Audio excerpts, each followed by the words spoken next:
Welcome to another Platinum Greatwyrm episode of the It's a Mimic podcast, where you never know what you're going to get. Welcome to another episode of the It's a Mimic podcast, where I, Adam, am sitting down with one of our Patreon subscribers, Andri, who has generously become one of our patrons of Platinum Greatwyrm tier. That means that he's able to sit down and record an episode with us, and he decided that today we're going to be talking about one of his favorite IPs, Star Wars. But before we get started, there are a couple of things I want to address first. To start, I have to say that Star Wars is no longer an IP that I personally engage with on a regular basis. It burned me too badly too long ago, and because I don't hate watch and I have a laundry list of other IPs that I want to explore, I don't really get involved with it anymore. Everyone says I should, and that there's a lot of good stuff out there now, but I just don't.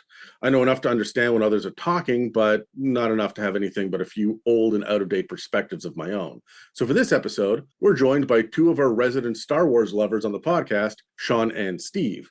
And I'm going to take a step back and just ask my prepared questions so that true informed lovers of the franchise can speak appropriately about it. So, hi, Sean. Hi, Steve. Oh, hello. Oh, hey there. Were you burned a long time ago in a galaxy far, far away? I was, and yet it still burns in my heart to this day. You guys beat Dave and Brad for the opportunity to be on this episode, so I'm glad you guys are here. This is fun. Sean found out that he was on this episode this morning about 10 minutes ago. So, the other thing before we jump into it is, Andri, you recently flew to the States. You went to DC and you got a face-to-face with Robert. How was your trip?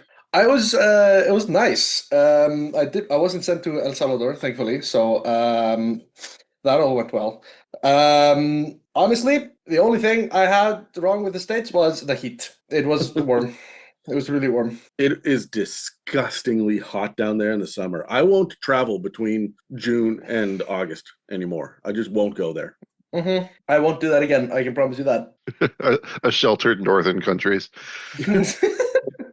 Yeah, well, I mean, Sean, for example, you came down to my wedding in October, and it was about as nice as any given summer day in August here, right? Yeah. And that was uncomfortable for me.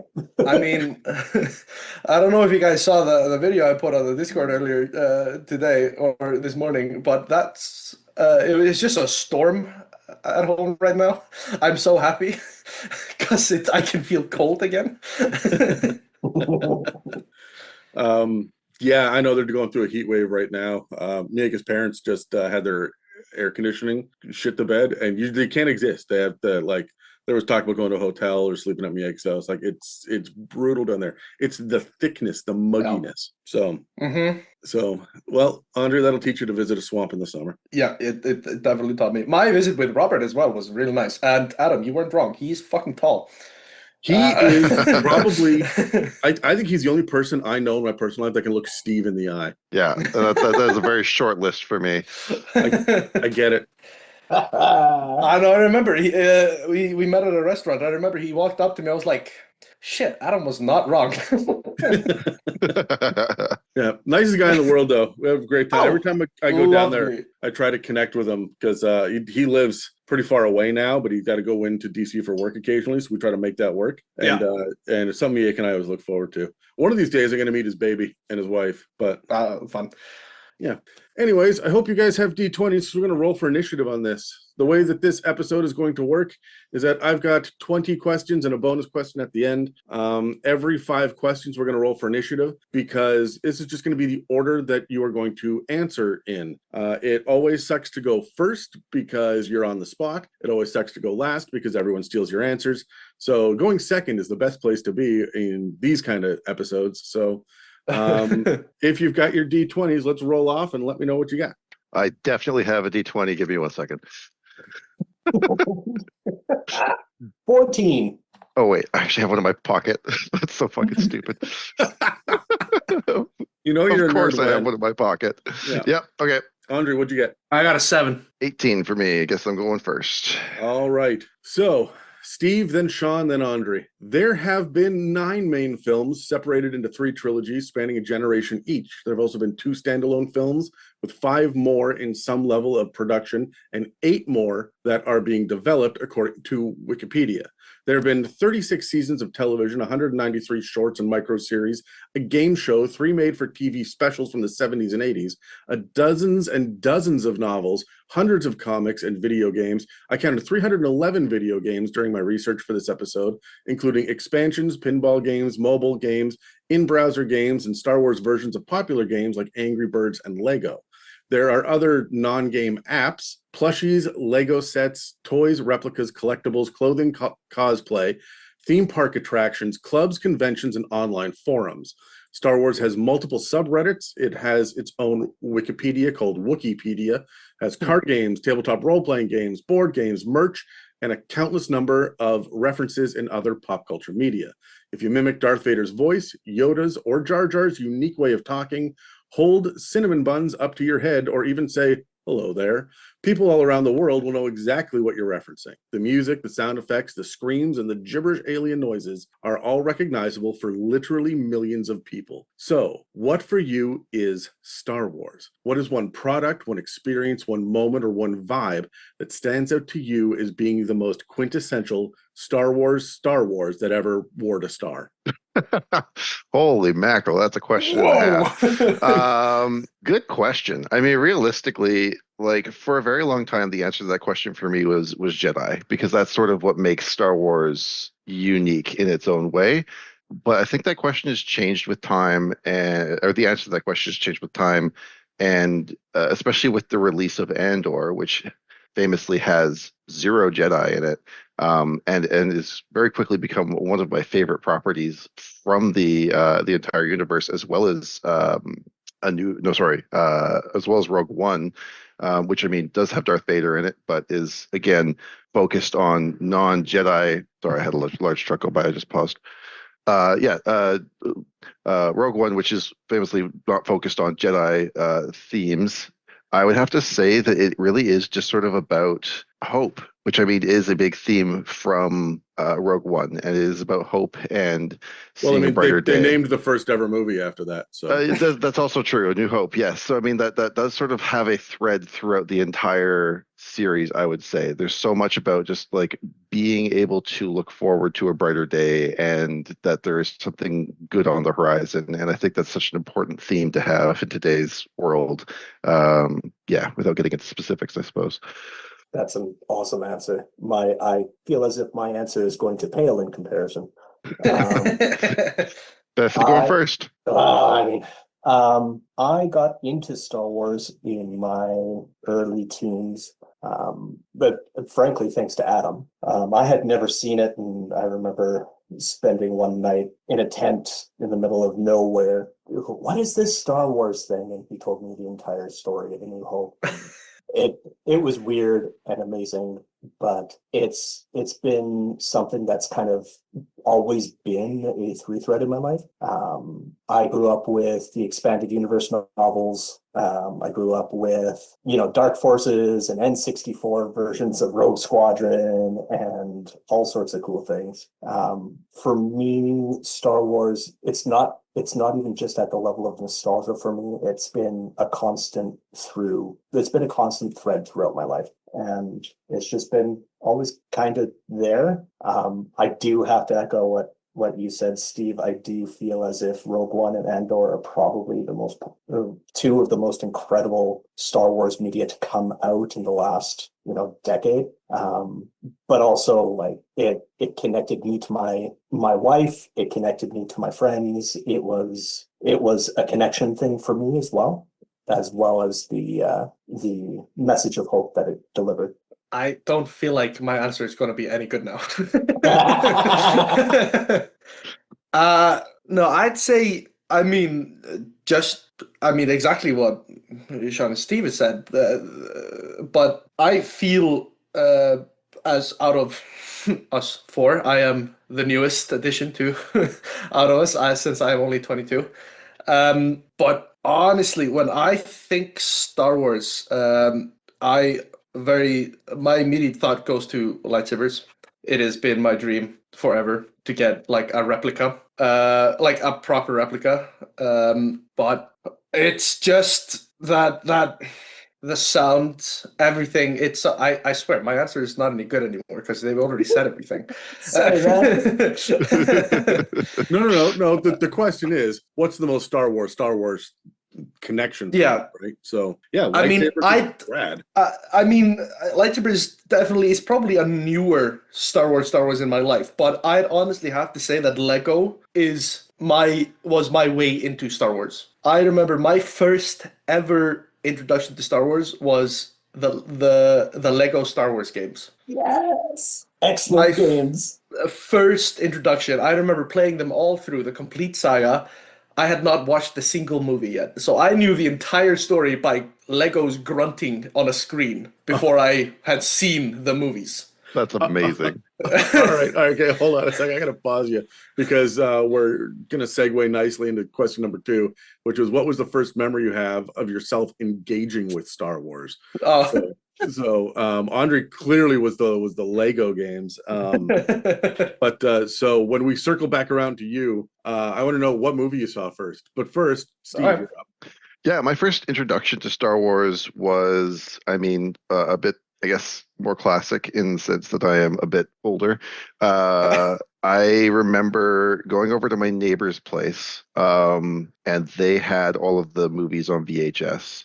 And I believe they were actually, I think we watched Empire Strikes Back. So I jumped right into the middle of the existing Star Wars canon. I guess it's still technically the middle of the existing Star Wars canon, depending on how much you want to include, I suppose. Yeah, just basically like sat down, watched it, was like, what is this? And they're like, oh, it's Star Wars. You've never seen Star Wars? And I was like, no. And they're like, okay, well, then we we have some work to do. How old were you? I was 7, I think. Yeah, Something that's around about the there. right age to find Star Wars. Yeah. 100%, yeah. And then I was really lucky in the sense that I remember that they came back to theaters for a short time, and my dad took me to go see A New Hope in theaters, which was really, really special and very cool.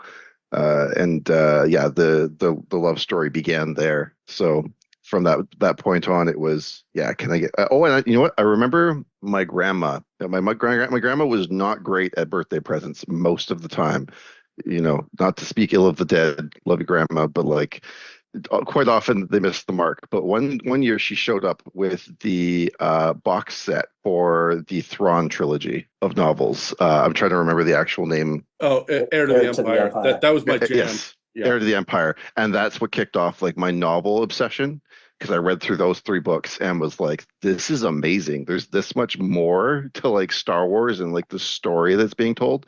So yeah, movies, going over to my neighbor's place, the EU, the extended universe. Thanks, Grandma. Like you kicked off an obsession that's lasted me my entire life. So yeah, that's how I got involved in the first place. Oh yeah, I already mentioned mine. Adam kind of hooked me with it really early on in my childhood. I was probably about, what would you say, Adam, 8 or 9 at the time? It would have been older than that because I didn't discover Star Wars till I was 10. You and I came back from a summer camp, and I walked into the last 15 minutes of Empire Strikes Back, and my dad and brother were watching it, and I'm like, what is this crazy? Why is there a robot man with a red sword who's actually the dad of a one-handed dude? What is this? And they're like, all right, well, we're going to start from the beginning then. So my brother got to see the first Star Wars, the first 2 twice back to back in the same day as we rewound and started the trilogy. So I was 10, so you would have been roughly 10, I think, Sean. Yeah, probably around 10, maybe 11. But very shortly after that, the re-release happened.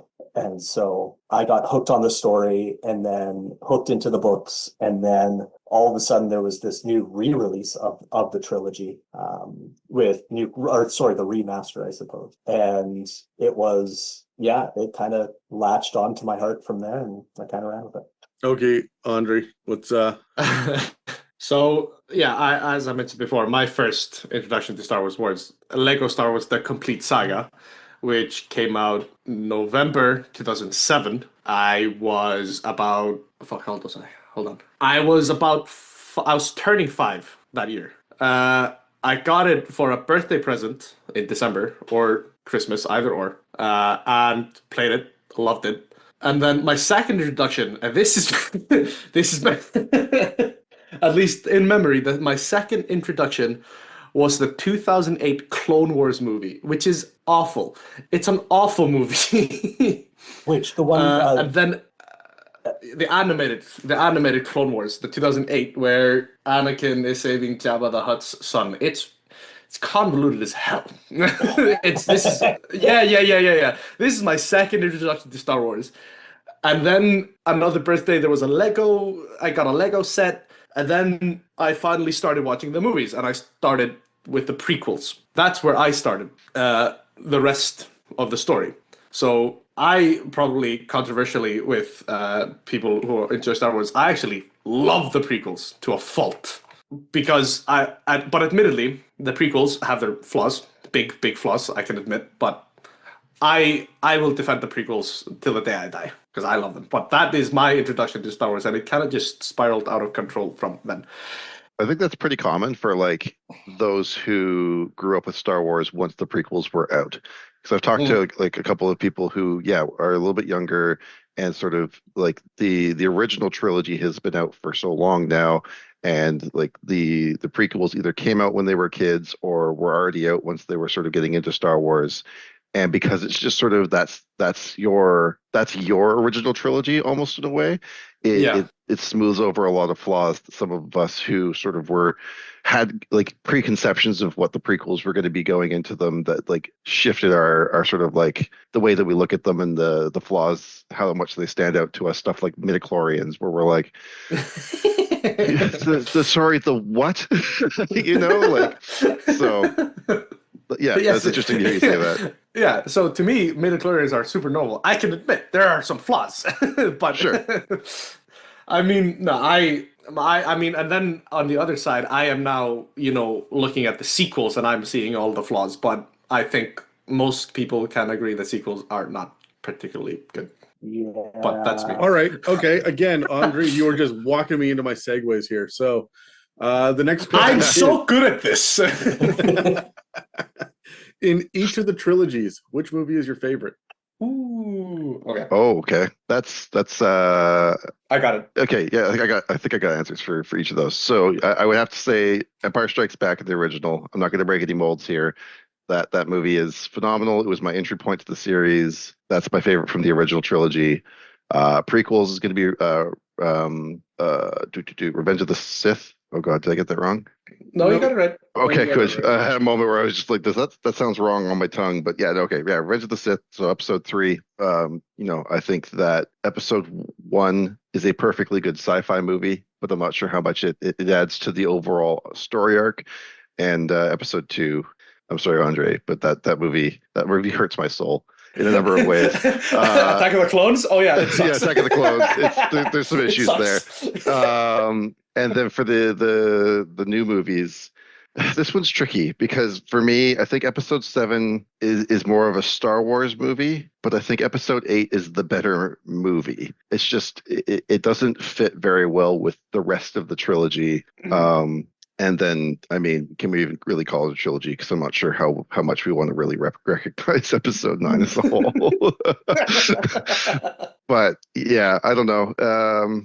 It's a tough call. I mean, I think I'm gonna have to go with episode 8, despite some of its flaws, just for the beauty that is injected into Star Wars in that movie. Like the cinematography from that film is just astounding. There's some just standout moments where somebody said Star Wars, and like some of the scenes from that movie will just pop into my brain because they're just like the say what you will about using hyperspace as a weapon. That scene is gorgeous, and Crate is gorgeous. Like there's just some really beautiful moments in that film that I can't discount. But the episode 7 is definitely more of a Star Wars movie. Like New Hope clone, whatever you want to call it. I think that one fits the lore and the mythos the best. Yeah, I think we're all kind of in agreement that episode 9 should not. Right. There was a 9th episode. I must have missed that. Yeah, it must have came out. I don't know. I must have been on drugs at the time or something. I don't know. You weren't the only one. Yeah. So of the original trilogy, Return of the Jedi will always have a special place in my heart. I know Empire is technically the better film. I know it is, but Return of the Jedi has always been my favorite and will always be my favorite. I think that it kind of hit that level of starting with Jabba's palace, and then, you know, we get into, and then the Ewoks, and then the chicken walkers, and then, you know, the redemption of Vader, and, you know, Luke being tempted by the dark side. Like that is the meat and potatoes of Star Wars for me. So I definitely Return of the Jedi for the original trilogy. And for the prequels, I'm going to have to echo what Steve said with Revenge of the Sith. I've gained a deeper appreciation for the prequel trilogy as I've watched the Clone Wars animated series. And Revenge of the Sith really ties it all together and is just amazing for me. And then for the sequel trilogy, I'm going to go with episode 7. And I feel as if episode 7, while it had its flaws, set us up for a trilogy that could have been good. I feel like if we are all agreeing that we have to erase episode 9, which I don't necessarily think we should erase episode 9. It just needs some heavy rewrites. You don't need to erase it. We have fire. Well, there is that. I agree. Episode 7 did set us up for some interesting story, I felt. Yeah, I'll stick with that answer for now.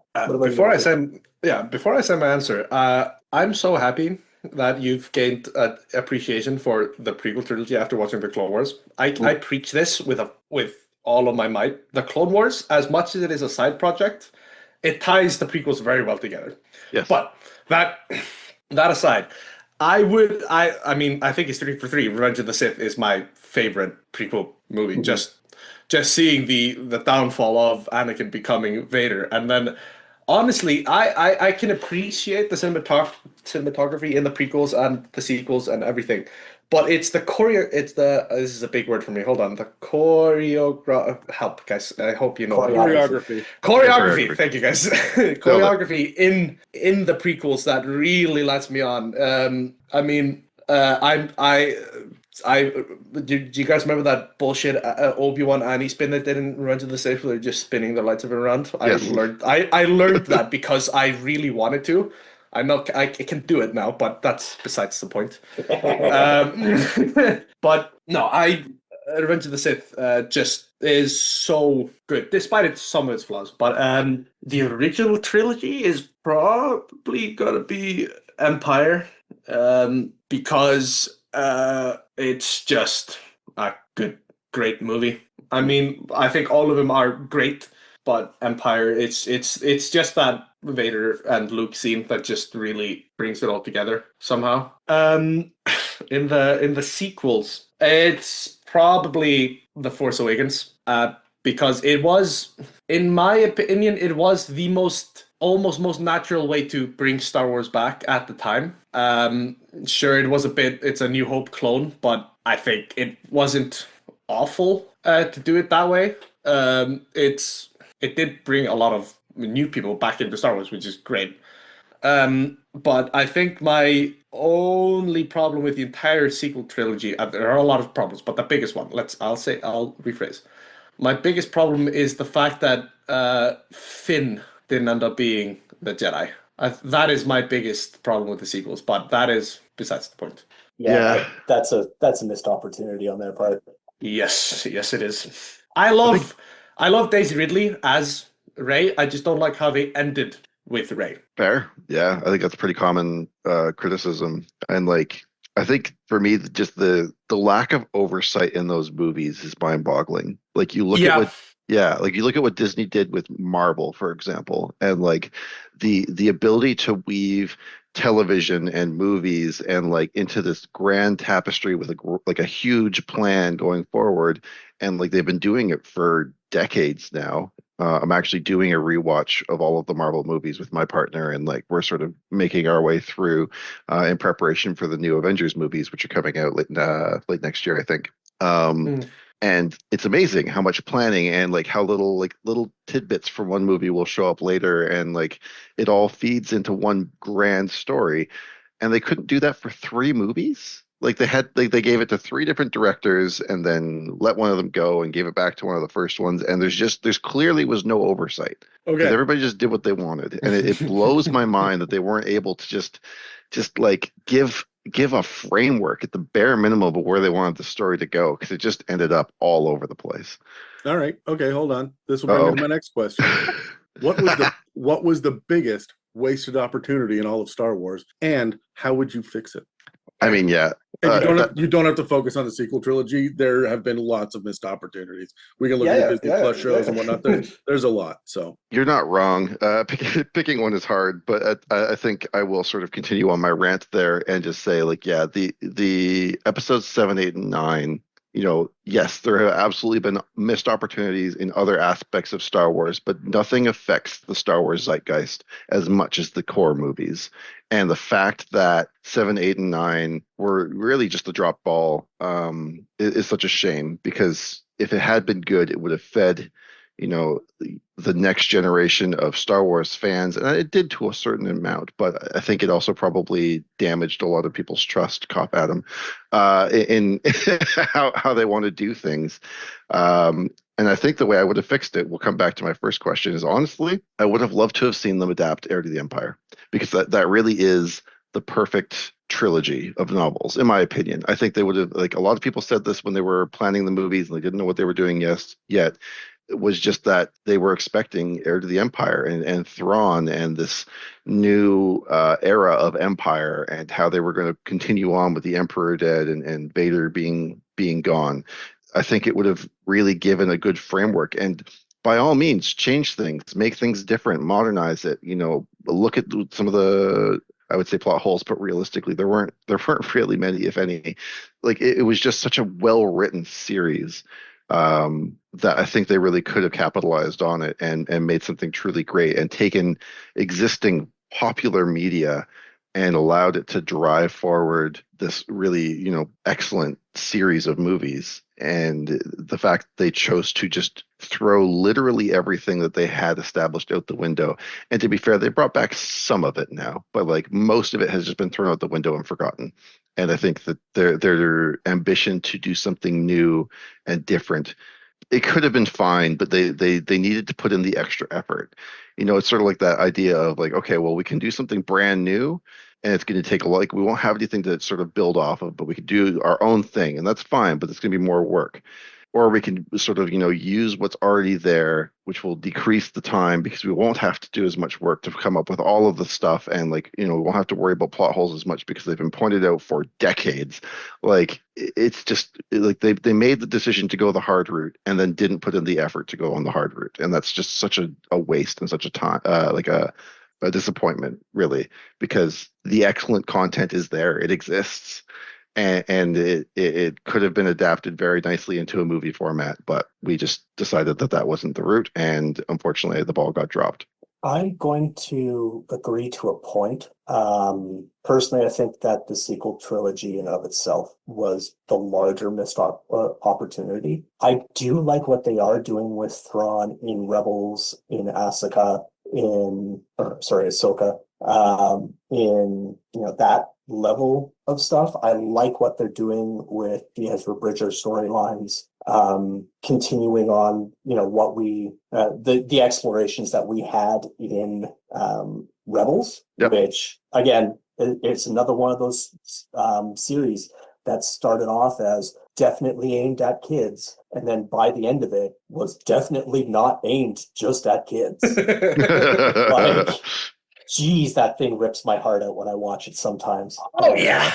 Oh, yeah. And Clone Wars, the last season of Clone Wars, did much the same thing. Oh, yeah. Just like ripped it out and threw it in the snow of Hoth, man. Like, just. Anyways, I feel as if one of the bigger opportunities that they have had that they have squandered is not casting Sebastian Stan as Luke in the Ahsoka series. I think that Mark Hamill, as wonderful as he is, I think he's done. And I think he's pretty much said as much on multiple occasions. He's really looking forward to pass the lightsaber on to somebody else at this point. And I think Sebastian Stan would have been able to pull it off properly. I think that's a missed opportunity for them for sure. And I also feel as if they are squandering. Oh no, hold on. I've got a better one. Can I change my answer? I'm gonna change All my means. answer. They fucked up Boba Fett. God Yes. damn it, that was my one. I'm sorry, Andri. Damn. This Yeah. is why you don't want to go third. Yep. I'm so sorry. No, but you're absolutely right. Keep going. No, they chopped off his balls. There's Yeah, no other way yeah. of saying it. Like Boba Fett was such a huge part of the story. I love that they had Tim Morrison for it.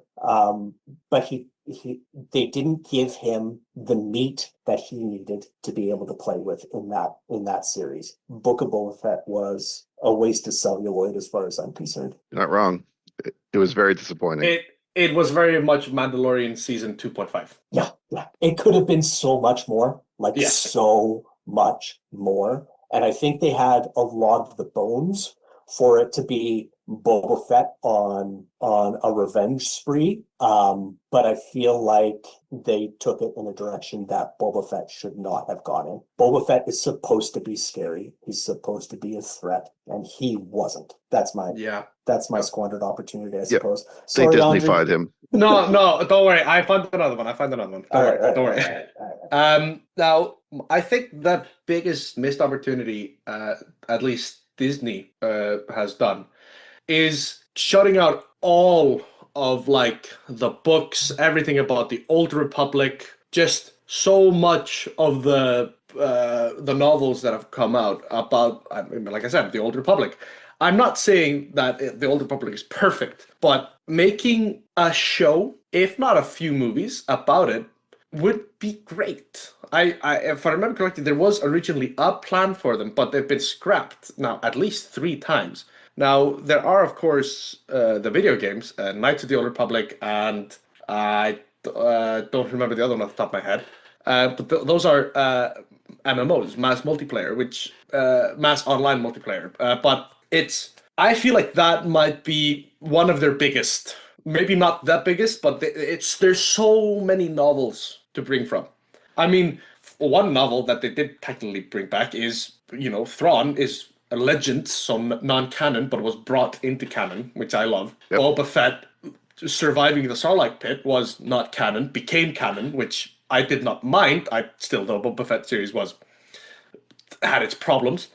And I think a lot of Legends material could be put into canon without having too many problems. I mean, Star Wars, even the canon stuff has its own problems. I mean, most of the stuff like hyperspace, for example, it's not really explained. It's just, it works. And that's all you get, because it isn't really sci-fi. It's a fantasy because it works. So shut up. But I love it anyway.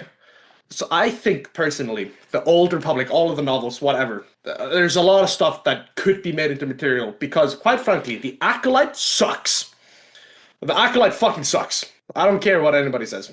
The Acolyte had a lot of promise. It really did. It really did, but it sucks. Which is a shame, because especially when you have, Andor, the series, which shows how much they can bring out good Star Wars material. Yeah. But yeah, that's my answer.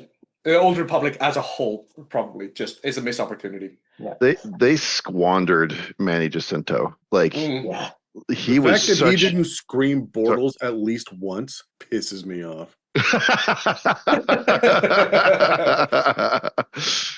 He was just such a great, not Sith, but Sith. And I am sad that show didn't go where it needed to go.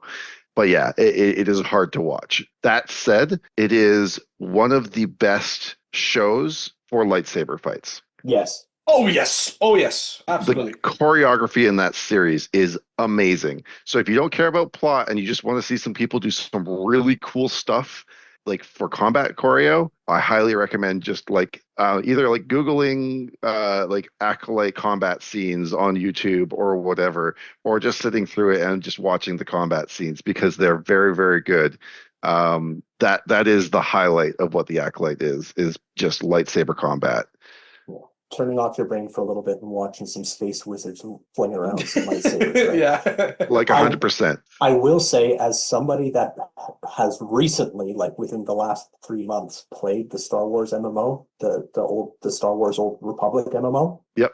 It also had a lot of promise. It really could have done some really cool things to inform some base level lore in the Star Wars universe, but it got microtransaction held. Like it got stuck in trying to make more and more and more money. They did a fantastic job in a couple of the storylines, but it didn't have enough legs to hold on to me for more than 4 weeks. So yeah, I played Tor when it first came out. Mm-hmm. I remember it coming out and being really, really excited to jump into it.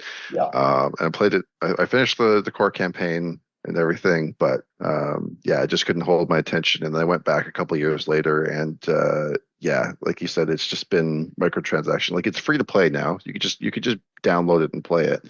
Mm-hmm. But they put so many paywalls into it because of basically them being like, well, it's free to play, but if you'd like to be able to do things faster or better or progress at a rate that isn't a snail, you're going to need to send us some money, and that's the problem. So it's a bit of a disappointment, but I mean, it's still going, so clearly it's successful enough, right? Yeah. All right, let's get back on track here. Let's go from the from the biggest disappointments to what was the moment in all of Star Wars that hit you the hardest emotionally, either good or bad. The thing that really affected you. Bro. Andri, I am sorry, you go last. Motherfucker, dude. Okay. I think that, I mean, I don't know. I think that mine is probably not going to stomp on either of your toes. I hope so, at the very least. The thing that affected Steve the deepest was Princess Leia's bikini. We can move on. Yes, clearly. Yeah, that stirred something in my young loins. No, the thing that made me feel the strongest about something was having, I guess, spoilers for the EU, having a moon dropped on Chewbacca. Oh my god. That was deeply upsetting. Yes. For a number of reasons. I didn't see it coming. That book was written by one of my favorite authors, R.A. Salvatore, and he didn't have a choice in it, for the record. It was something that was dictated as part of the storyline. But as he was one of my favorite authors, I sort of followed up on it after I read the book, and he apparently received death threats for months after that book came out, because I wrote one, but I didn't mail it. you can't kill Chewbacca. Like how could you possibly do this to our boy? Like it was so upsetting and like off screen, but like also poignant, because I mean he saves Han's kids. Like, that's what he does. Yeah. He saves Han's kids and stays behind on this planet that has a moon that is literally dropping out of orbit onto it because of if I remember correctly, it was a Yuuzhan Vong creature of some sort that created its own gravity well. Yeah. And so like just it literally took a moon to take out Chewie. And you know what? What better way to go than to repay the life debt that he owed Han by saving his children. So it's something. But yeah, that was a hard moment. I remember rereading that passage like 5-6 times, being like, did I understand this right? He's really gone. He's really gone. Oh my god, he's really gone. What the hell? Just unexpected.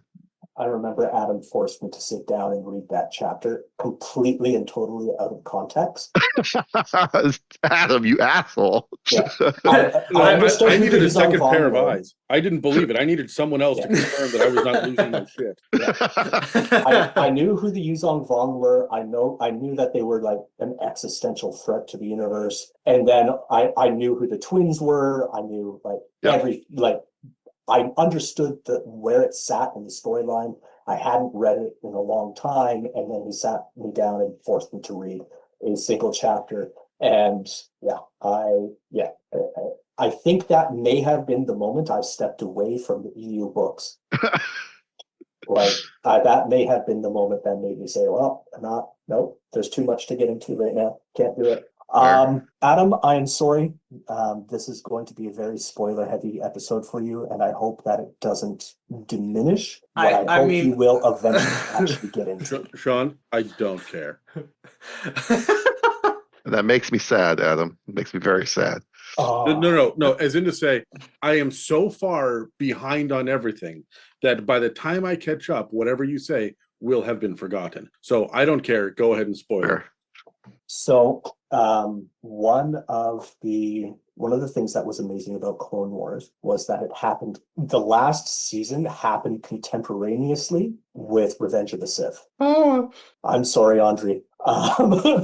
And it told the story of Order 66 happening from the point of view of stormtroopers, of soldiers, Republic commandos that were not impacted by it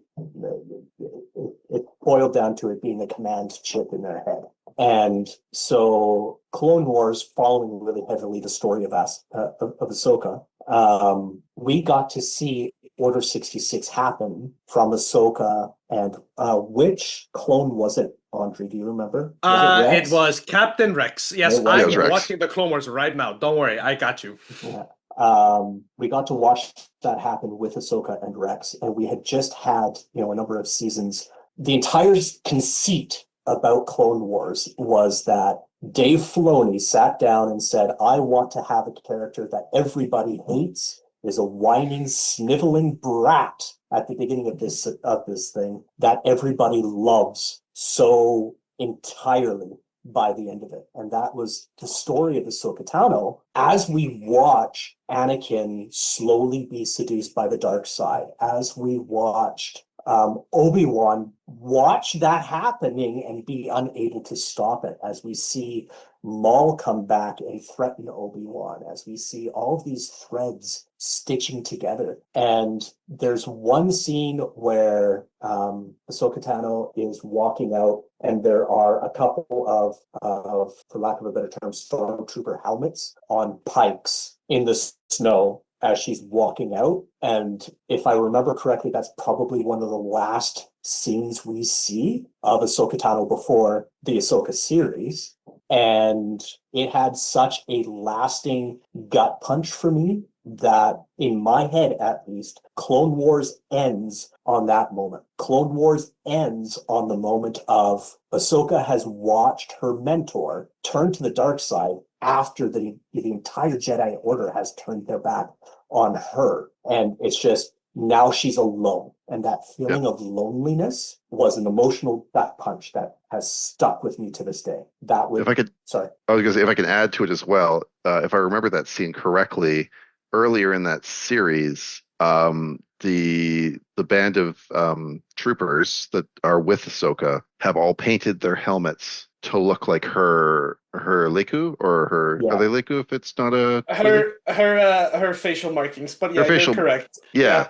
And so when they turn on Order 66, it is her having to like fight against these men who are like have dedications to her on their helmets, and it's just such a huge like turn of like, it's very impactful in the sense that like visually you can see that like these people loved her and like respected her, and now they have no choice but to fight her. And that's such a hard hit to take. It was an emotional rug pull, and the thing that's amazing about it, we all saw it coming. We all got to watch it happen. We all knew that this was on the horizon bubbling. And even thinking about it now, I'm getting chills. It was such a great moment that, I legitimately, I know you don't care, Adam. I legitimately am sorry for spoiling that moment for you. I don't know who these people are. This will mean nothing to me when I watch it later. I can't help but just say absolutely from both of you. Those are heart-wrenching and pivotal moments. I'm happy that my third and final option was not taken.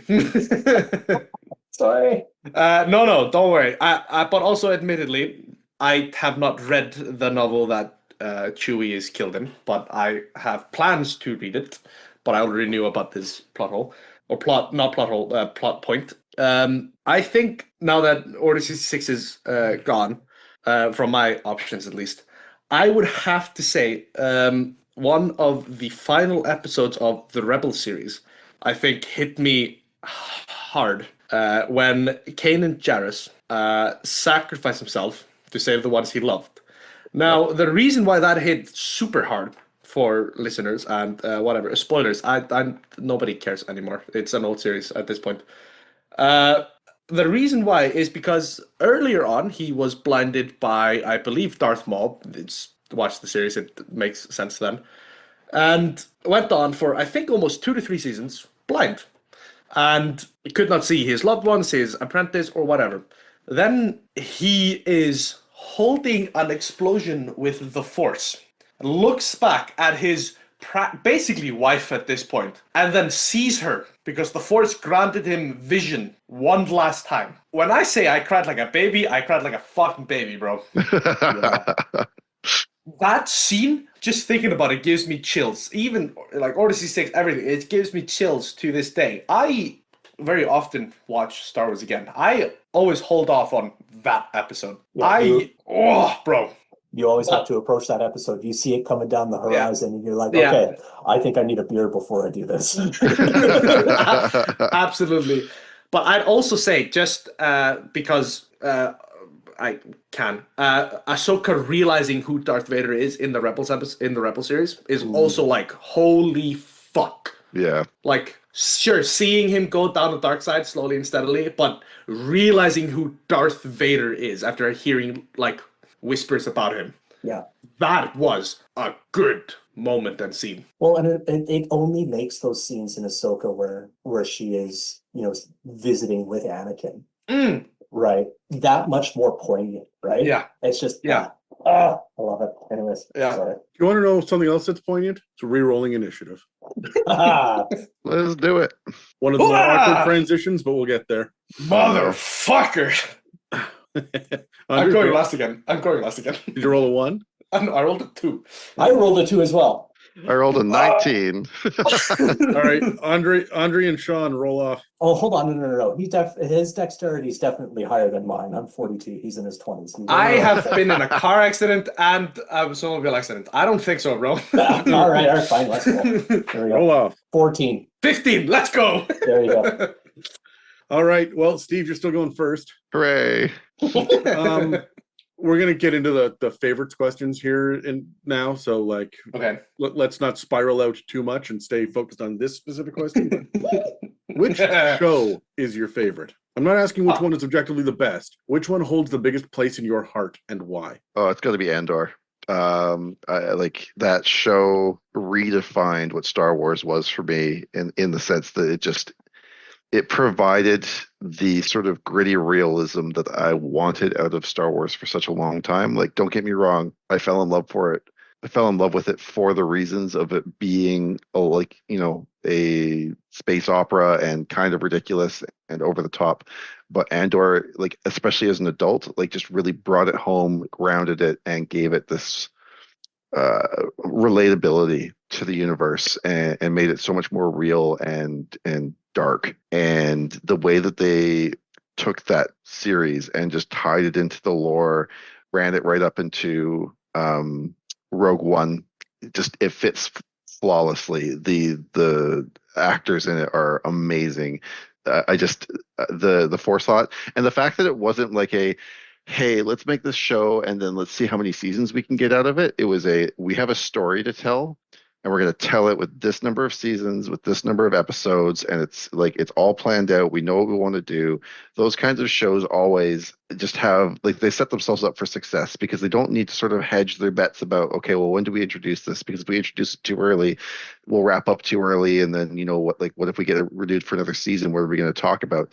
No. We know what we're going to do. This is what we're going to do. This is how we're going to tell the story. It's all set up. It's properly laid out, and they nailed it. Like, top to bottom, like, that show is a phenomena, and like, I can't say enough good things about it. Andri.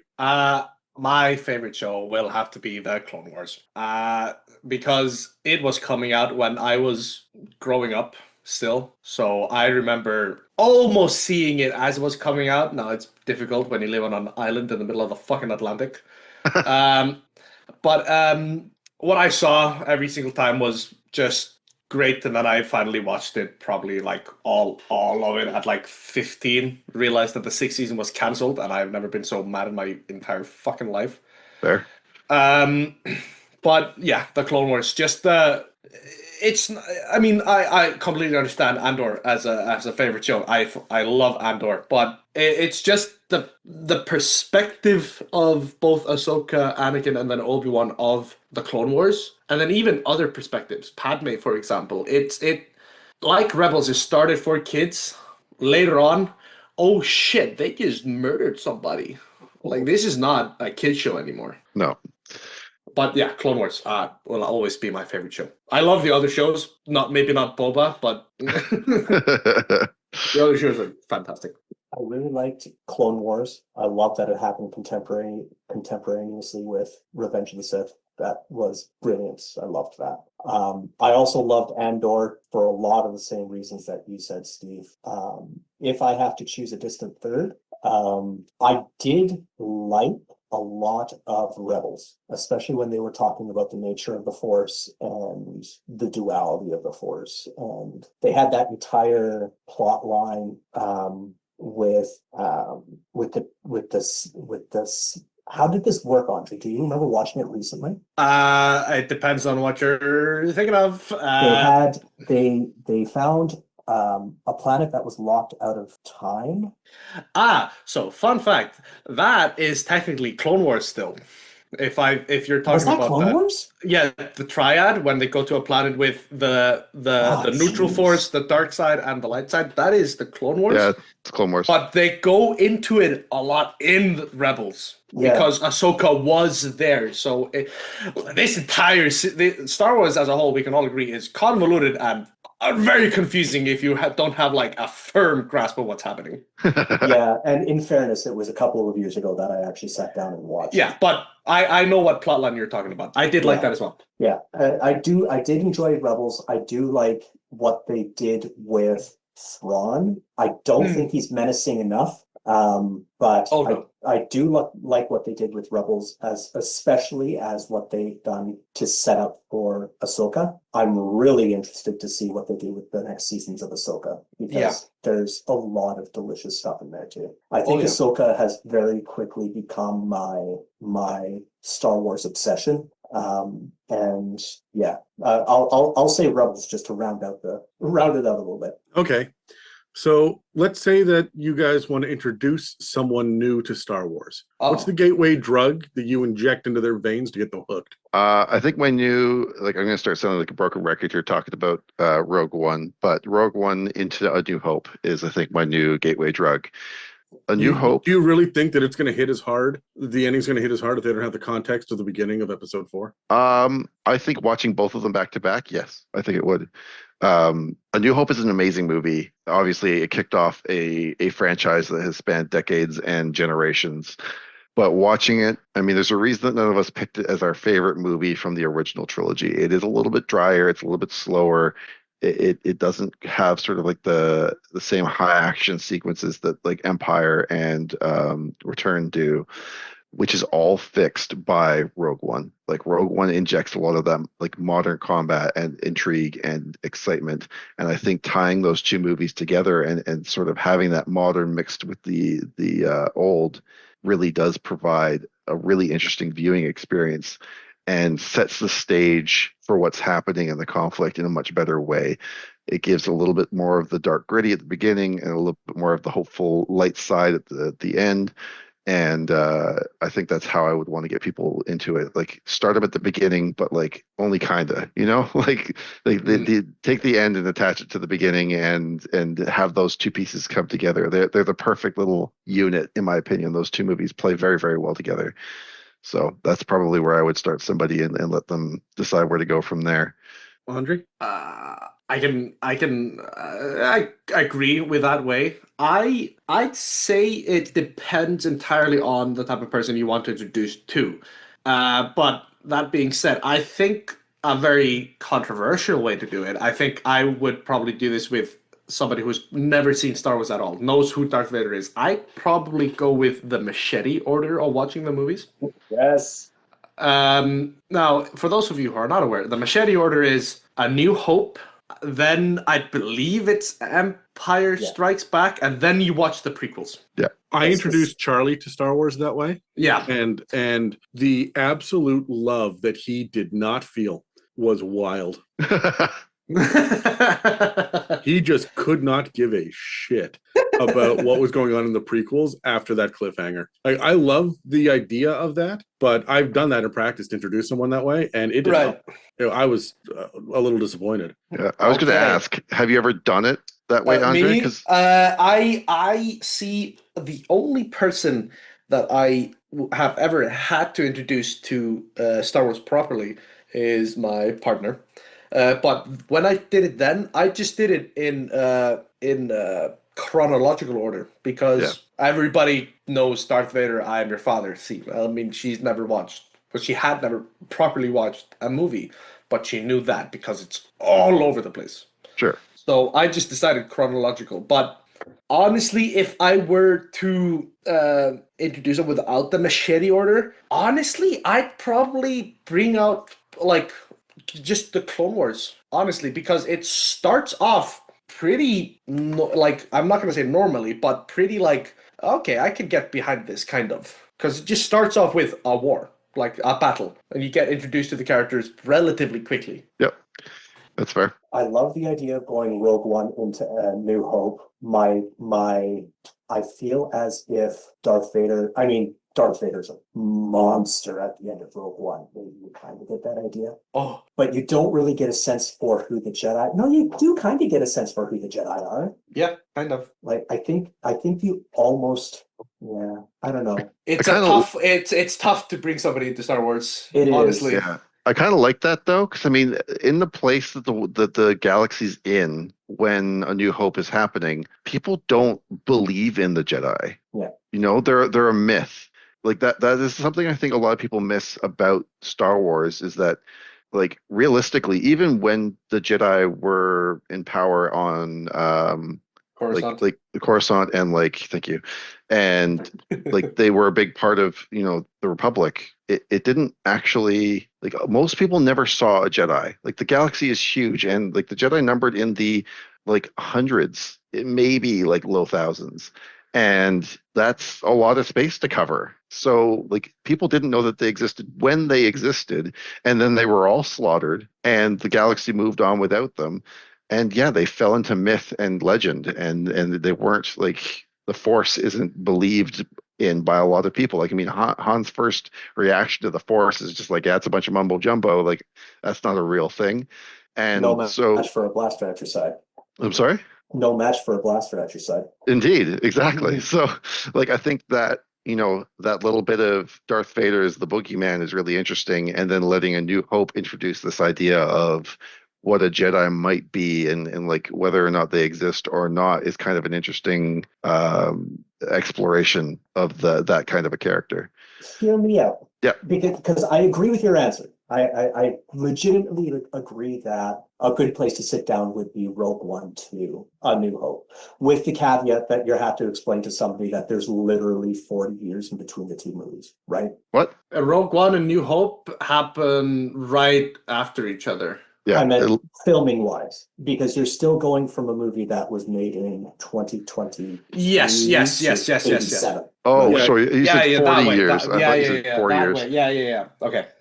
Yeah, So- it would be absolutely jarring to go from that final Darth Vader lightsaber part at Rogue One to then whatever that was with Obi-Wan and Darth Vader touching light sticks. back in Yeah. Episode 4. Yeah, the choreography definitely changed in between the two. But I'm going to argue something that might be a little bit controversial here, and the more I say it in my head, I think I'm right. Oh, Do it.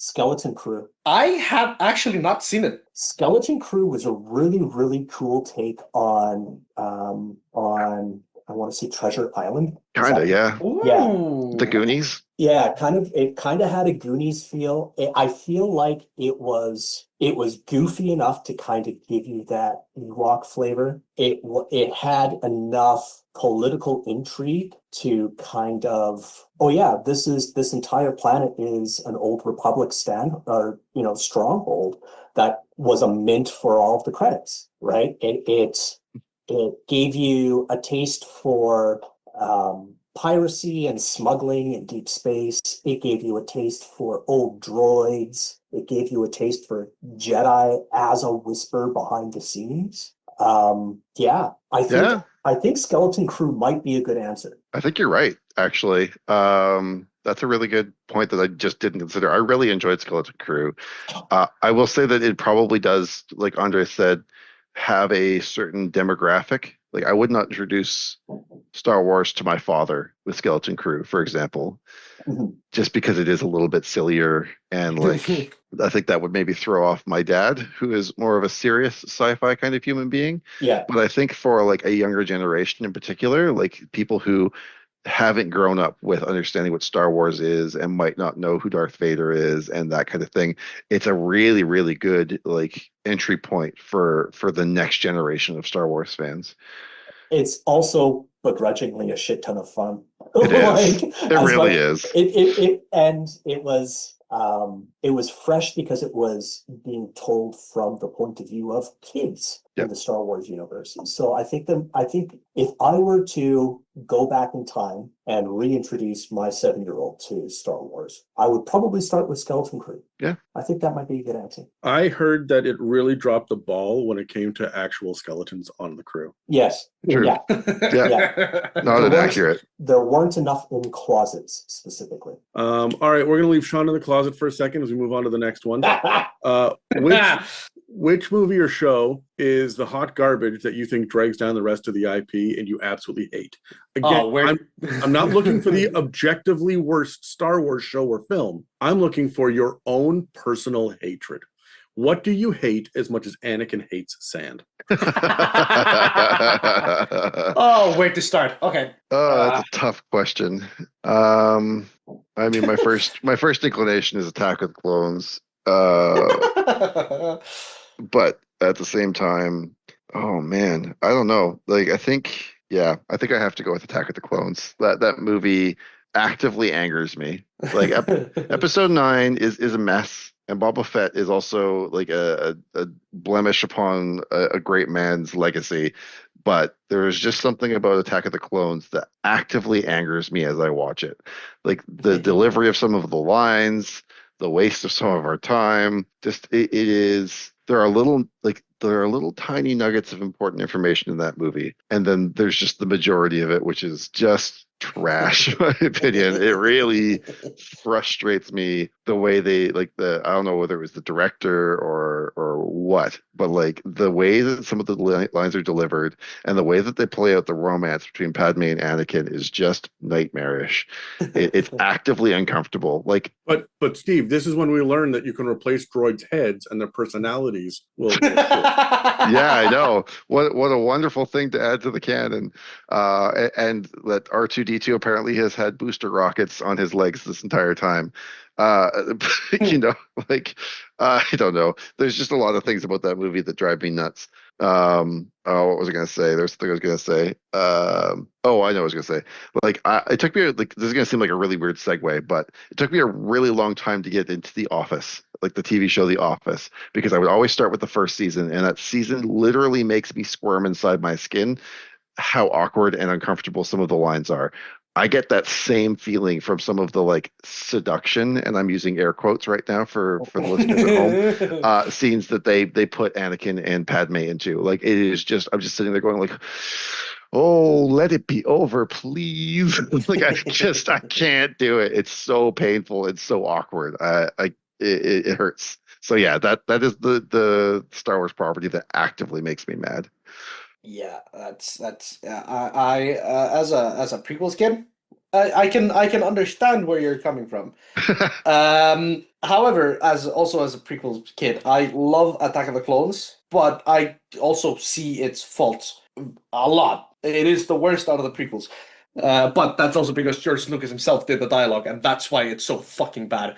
But What was it that Harrison Ford said? He said, "George, you can write this shit, but people can't say it." Yeah, something like that. Yeah, Yeah. like, that's not the exact quote, but it's pretty close. Yeah, my least favorite piece of Star Wars media. I have three off the top of my head, but I will go stick my guns with just the story that the Acolyte tried to tell. It just wasn't quite there. It at least how I felt and watched it, I could be completely wrong how they wanted to portray it, but it really felt like it was diminishing that that Anakin was the chosen one, like made by the Force. And as much as the cinematography, the choreography, and everything is great, it just wasn't what it was supposed to be. Almost, it's it was a big letdown. Yeah. That's my least favorite piece of. Yep, that's fair. Here's something I didn't realize, and I'm not sure if it said it during the Acolyte, but Manny Jacinto's character is actually supposed to be an apprentice of Darth Plagueis. He was once, but he was cast away by Darth Plagueis. So it makes even less sense because it's supposed to happen like 100 years before. But Darth Plagueis is this is. What pisses me off as well is that fucking what pisses me off as well is the fact that Ki Adi-Mundi, one of the members of the council in the time of the prequels, was there and knew of the Sith threat, but still said to Qui-Gon to his face, the Sith have been extinct for 1,000 years. I hate that man with the. I'm done. I'm done. And the motherfucker had 4 wives. I'm done. I'm done. I feel as if my go-to for this will be Book of Boba Fett. Book of Boba Fett was supremely disappointing. It left my heart really, really heavy. But if I'm going to go to the movies, Episode 9, I felt like depressed walking out of the theater for that one. Like that was, for me, Episode 9 was almost a nail in the coffin for what I felt Star Wars at the very least could have been and what it stopped being. And yeah, I very much focused on the cohesiveness of the story. And I absolutely loved, back in the day with the expanded universe where we would get, like the Tales of Mos Eisley book, or the Tales of Jabba's Palace book, where we would get backstory on these characters that were background, but it was almost as if they're trying to bring too much of the background to the foreground. Yep. And it cheapened the entire experience. It felt like, oh, here's a nod to a character that you should know that we've literally told nothing about. They're throwing so much spaghetti at the wall that they couldn't figure out how to come up with the 9th movie. And I think you mentioned it earlier, Steve, the three sequels, the sequel trilogy is so disjointed. There's no cohesive message from one movie to the next. And yeah, I guess I would be most disappointed by Episode 9 and Book of Boba Fett. Fair. Yeah. I am shocked and appalled that you did not love the opening scroll of "The Dead Speak," and it was all downhill from there. Somehow Yeah. Palpatine returned. Really? Calm the fuck on. In Legends, he at least had a fucking reason. He cloned himself, but they just kind of dropped it. And the thing that pisses me off is specifically with them bringing the Emperor back, is then they had entire seasons of Bad Batch, which is incredible, by the way, and I'm surprised none of us has talked about it. They had entire seasons of Bad Batch around the idea that the Emperor has been spinning up this secret cloning program. Amen. You're so right. You're so right. The fact we haven't brought it up is actually what I think. My theory about this is they're trying to save the sequel series with like Bad Batch, with Ahsoka bringing Thrawn back, with the Mandalorian. Yeah. Like these are all great shows, but they're really trying to save the sequels. Yeah. Yeah. Well, Mandalorian has a lot of cloning stuff as well. So yeah, Mhm. no, I mean, cloning has always obviously been a part of Star Wars. It's just generally there's a level of introduction to it. Yes.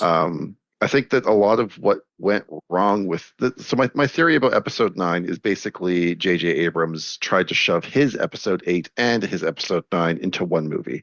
And as a result, all of the like, hey, let's set this up with like a logical reason to do this, that, or the other was replaced with, oh, there's a dagger and it'll perfectly line up with ruins. And oh yeah, he's just alive again. Like there was no preamble, there was no establishing moments in what should have been episode 8 that would have led to, oh, okay, these things in episode 9 make sense. There's reasons for us to be sent here, as opposed to just, no, yeah, we don't have enough time. This needs to be a movie that's under 3 hours. Go.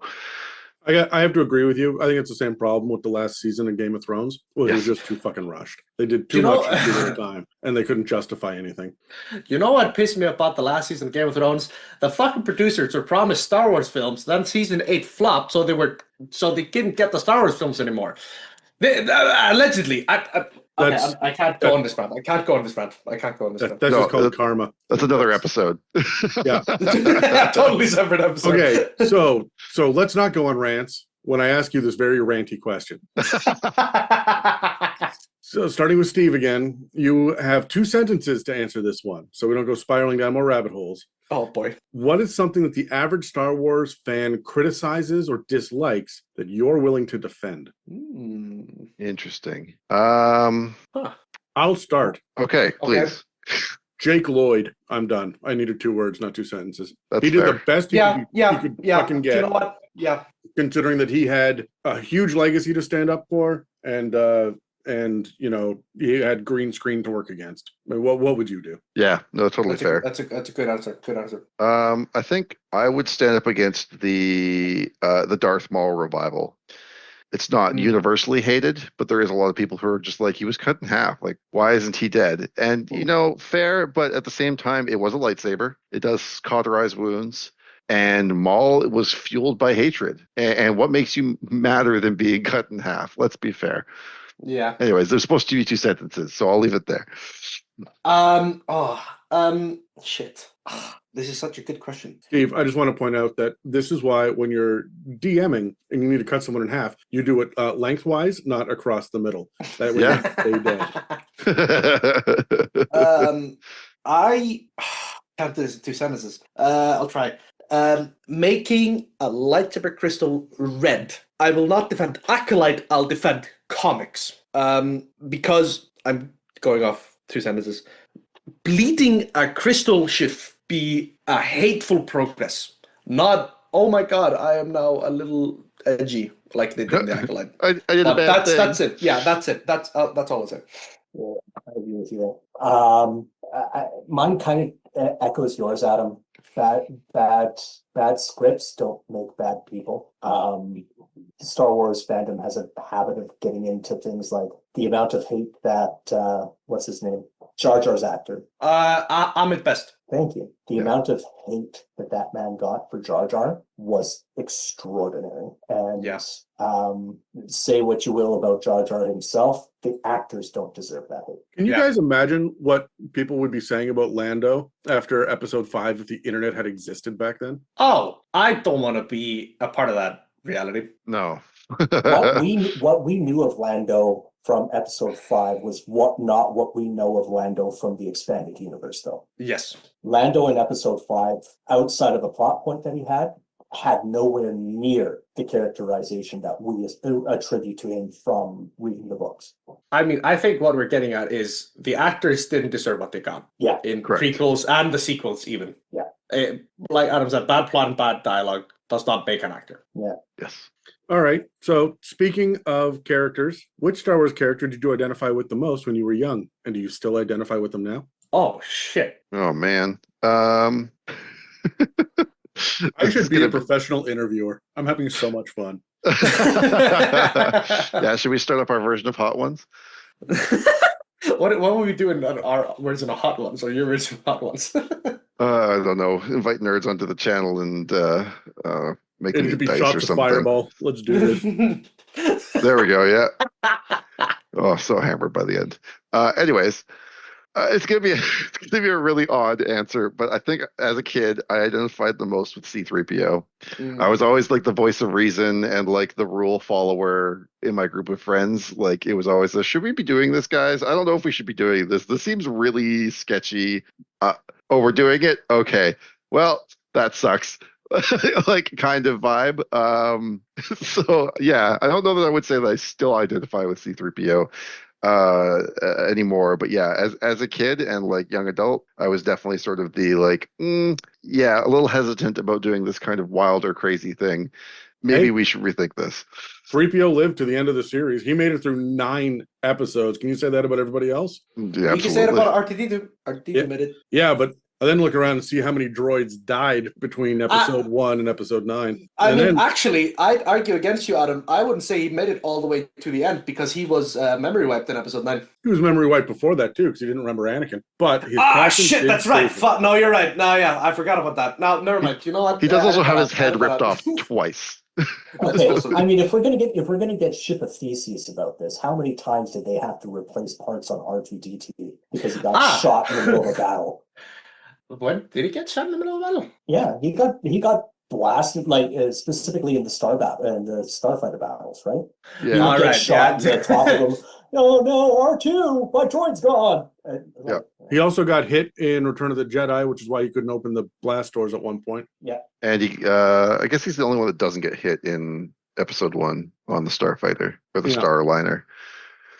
But yeah, I mean, they do mention, I think, very specifically that this droid has a lot of laser scarring. Like, so Tends to be a bit of a laser magnet, I guess. yeah. Anyways, that's my answer. Yeah, Andri, who'd you identify with when you were young? Oh shit. I see. Being already younger than all of you. Like, sorry guys, you're just. I That's just. what it is. Honestly, I'd have to say no. This might be a little niche. Galen Marek or Starkiller in the Force Unleashed games. Cool. Because of I'm gonna follow, and then but what I'm following is wrong. I can't do this anymore. Type of stuff, you know. Then finding your own way, because I identify with that quite a bit. It wasn't until quite late in my upbringing where I finally went, I don't have to follow my own family. I can just do what the fuck I want. But yeah, that's my answer. I love that answer. The stories I read, the character I always enjoyed reading from the perspective of the most was R2. I always felt that he was always having the most amount of fun just fucking around in the background. Right? Like, I remember there was an entire couple of chapters of him floating around in 0G in some ship that he had to turn back on. And he was sitting there just angry at 3PO the entire time. And it was glorious. So I would love to be able to say that it was R2. I think as a kid, I identified with Luke the most. A, because I've got a hero complex, and B, because, daddy issues, and, he's got magic powers, and look at him, he's so cool. Now I feel as if I'm a little bit more Han, holding the Falcon together with basically baling wire and duct tape, and just, fine, fuck, whatever, Harrison Ford level Han Solo. I think those are my answers, Adam. All right. Well, that means that it's time to roll initiative again. Uh-oh. 6. 7. Finally get think time. Andri, what'd you get? Uh-oh. Did we lose Andri? No, sorry. I'm here. Sorry. There was a weird smoky smell out of nowhere. I found the source. Don't worry. I'm fine. Was it yourself thinking? I mean, yes, but but it was just some random shit. So no, I'm fine. What the fuck was you guys saying? I did not hear. I remember hearing R2D2 from Sean, and that's about it. I need to be brought up. My answers were Luke. As a kid, having magic powers and daddy issues. That sounded awesome. But these days, it's more tired Harrison Ford level Han Solo. Yeah. And now we're rolling dice. Yeah, now we're rolling initiative again, Andri. Okay. Beat a 7. Beat a 7. I got a 13. That'll do it. You're up first. You're up first. Okay. And this is probably the only question that you might not be able to answer. So that's great. So I know people are used to it now, but it was insane at the time. I have to ask, what are your overall thoughts now, 13 years later, about Disney buying Star Wars? Was it a good move for the franchise? So I am too young to remember this well. You are not wrong. However, I think marketing and merchandise wise, it was a big step up for Star Wars. Huge. However, for the movies that then been produced, it was a relative step down. Which is unfortunate because we know that Disney can produce some fantastic plot lines and fantastic films and fantastic shows. There is a reason why it is the biggest entertainment or one of the biggest entertainment industries in the world. It's because it backed it up and then, became this, I'm going to buy this now entity. But I think at the time and then until I'd say probably recently, it wasn't great for the overall image of the franchise. Now with Dave Filoni and Jon Favreau kind of having their hands in the production and the big side of it, I think it might be on the up and up again. Slowly, but Okay. So, Sean, you're up next. oh, yeah, I am. Lucasfilm still exists, and it still exists not independent of Disney, but it exists in a way that Disney kind of sends orders down the pipe, and Lucasfilm tries to figure it out. So when I talk about Lucasfilm and Disney, I try and separate the two of them in my head. I think that the properties, oh, hold on, sorry, I've lost one of my headphones again. I think that the properties that when George Lucas sold the IP and Lucasfilm to Disney, I think that the projects that have benefited the most have been, or I feel like the best projects that have come out since then have been the ones where George Lucas has actually kind of been behind the scenes answering questions. Witwer, what's his first name? I can't remember. Ooh, which one? Sam Witwer? Sam Witwer. familiar, yeah. I love Sam Witwer. He's Starkiller. I love him. Yeah, Sam Witwer is like, I will give credit to Dave Filoni for trying to bring in as much of the EU stuff as he can. The cynic in me wants to say that it's him trying to pull on the nostalgia strings. But I also feel as if he is fully aware of the expanded universe to a level that very few people are. When Dave Filoni brought Sam Witwer in, Sam Witwer kind of said, no, you're wrong on a whole bunch of stuff and took notice. And Witwer ended up also being the voice of Maul. Yes. And informing a lot of the storyline and characterization of Maul. And he did an amazing job of it. And I feel like Witwer and Filoni are pushing the franchise in the right direction. That said, I also recognize that there are decisions that get made above Lucasfilm's C-suite that Lucasfilm then has to follow up on. There was a very large push for a very long time to get as much content onto Disney Plus as possible, and that hurt the franchise. I think that's why we ended up getting, frankly, I don't think The Mandalorian is a good show. I don't think Boba Fett did us any favors at all. Huh, it's an interesting take. Yeah. Yeah, I don't like The Mandalorian. I don't like, I mean, I've said it a couple times, I don't think that Boba Fett was done right. And I feel as if they tried to throw way too much. We got quantity over quality. Yep. And now I see now that I see them scaling back on that quantity to focus on quality, we're starting to get better things. We're starting to get Andor. We're starting to get Skeleton Crew. We're starting to get more focused stories in, Ahsoka Tano's timeline. We're starting to get more stories in Thrawn and Ezra Bridger and all those storylines that George really had a very big impact in. So I do think that we are on a positive trajectory. At this point, I do feel like we threw a lot of shit at the wall in the process, though. I agree. Yeah, I agree with you 100%. And as for Sam Witwer, I feel like he's sort of the Henry Cavill, like from because when he went on The Witcher, he was very much like, no, you can't do it that way. That's not how like the books would do it, or whatever. Mm-hmm. Like just having an actor who is so bought into the source material is invaluable. So agree 100%.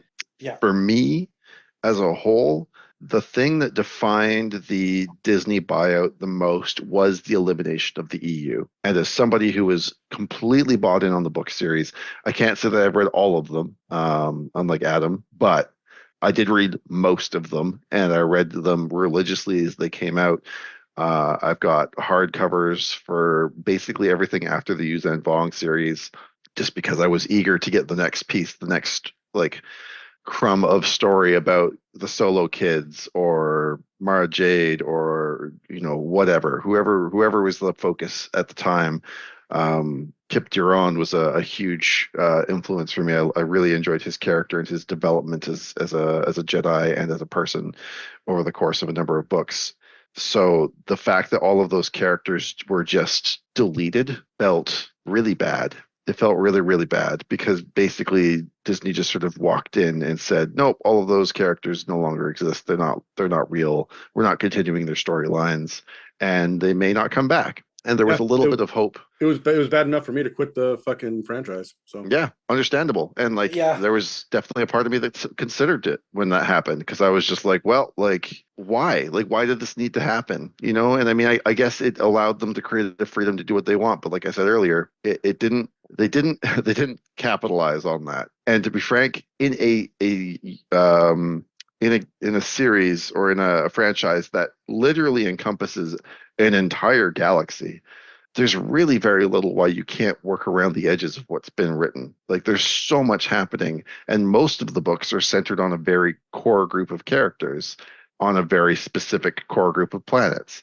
Why can't we expand outside of that if you want to write your own stuff? I don't know. This is a very old rant for me, and I could get really, really into it if I wanted to, but it is just the thing that sort of defined that whole process, was the loss of so much good lore that just became irrelevant. And I won't deny that there were problems with it. There was definitely plot holes and inconsistencies and books that were written before the prequels that just didn't align with what had been written after. And there were books that were written before Empire Strikes Back. If you ever read Splinter of the Mind's Eye, that is a fucking wild fever dream. That is a wild fever dream, absolutely.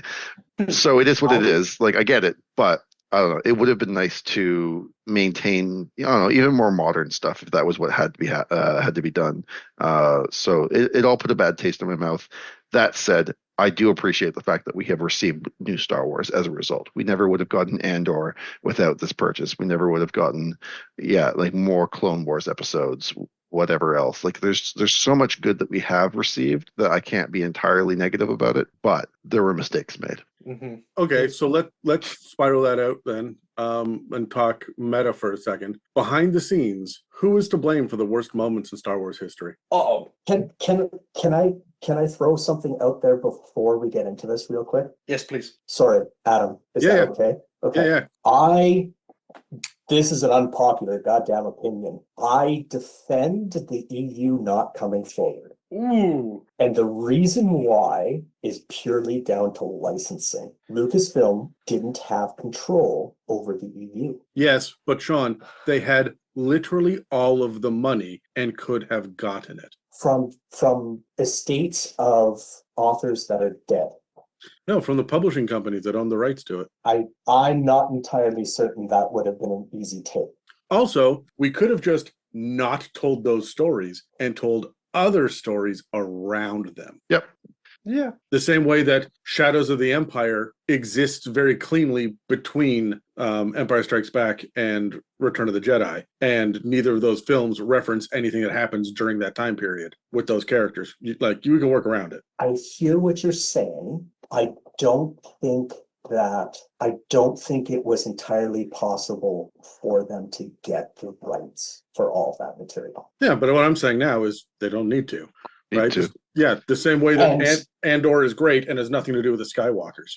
Correct. Right? And the same way that what we have as Thrawn now is very much a good Thrawn. It's not heir to the Empire Thrawn, but it very much is a Thrawn. Yeah. I mean, I can't disagree with you, but it's the EU is, every time I hear EU, I think of the European Union, so this is a bit fair. So I refer to it as legends more than the EU. Sure. But I think Legends is, I think elements of Legends could be brought back without any problems. Sure. Yep. Absolutely. Like I said before, Old Republic, but that is not the correct question. I completely forgot the correct question. Sorry, yes. Adam, what was the question again? All right. So, new question is behind the scenes, talking from a meta perspective, so not characters, but people on the production team. Who do you think, who's to blame for the worst moments in Star Wars history? This is a really tough one, actually, because I don't think anybody. I don't like this question, but I'll answer it. I think now this is purely from my perspective of the entirety of Disney Star Wars, and because that I think is one of the not downfall, but the downslope of Star Wars. I think a lot of bad takes and bad decisions did come from Kathleen Kennedy. But I could not say for certain what, because I am just now, like in the recent, I probably want to say 4 or 5 years now that I'm, a functioning adult, realizing what is conspiring in Lucasfilm and Disney. So I'd say that it probably came from Kathleen Kennedy, but I would love to be wrong. That's my answer. Sean, I can hear you nodding, but you want to say? I don't think these kind of decisions happen in a vacuum. I think that Bob Chapek, as head of Disney at the time, because Bob Iger got brought in Lucasfilm and started off production on the sequels. I feel like Bob Chapek took over soon thereafter, much to the chagrin of a lot of the studios underneath the Disney umbrella. And I don't think that Chapek gave Kathleen Kennedy the right tools. Yeah. I think that because there are some things that came out during her tenure that have been amazing. Rogue One, right?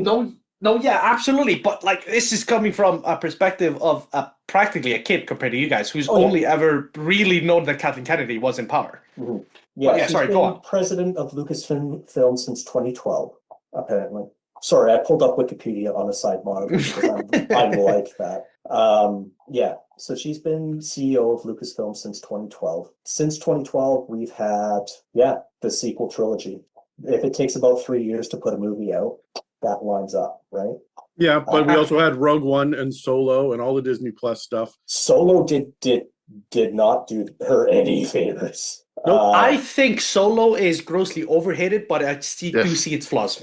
Sorry. Yeah. I don't want to put everything on the feet of Kathleen Kennedy because I do think that she has recognized the talent of Dave Filoni as a world builder, as a universe builder, and has, hitched her wagon to him. I don't think that a lot of the problems that we are seeing are Dave Filoni's fault. I do feel like a lot of the problems that we are seeing in the Star Wars universe are an oversaturation problem. There's just too much. There's too much.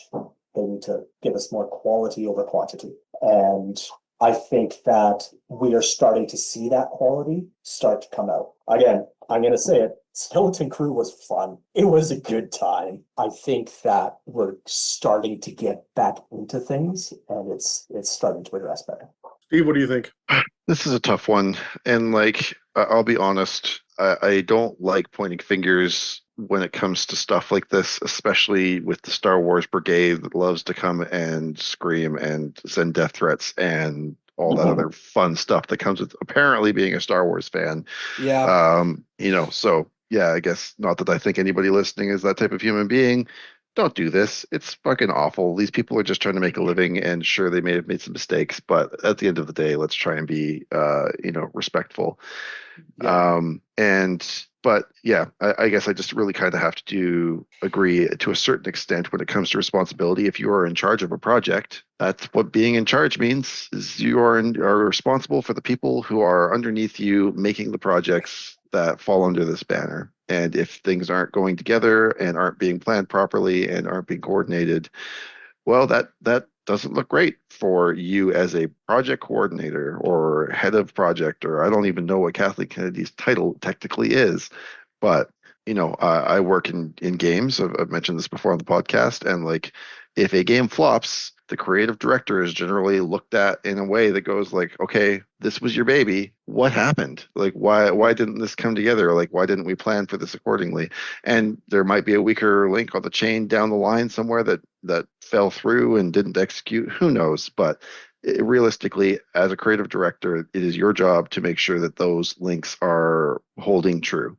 So I guess if we have to point a finger, it would be at Kathleen Kennedy, just because she has been in charge and it has not gone swimmingly. I am I have a amazed at you guys. No I have one a s- pointed at yeah. George Lucas. No, I thought about it.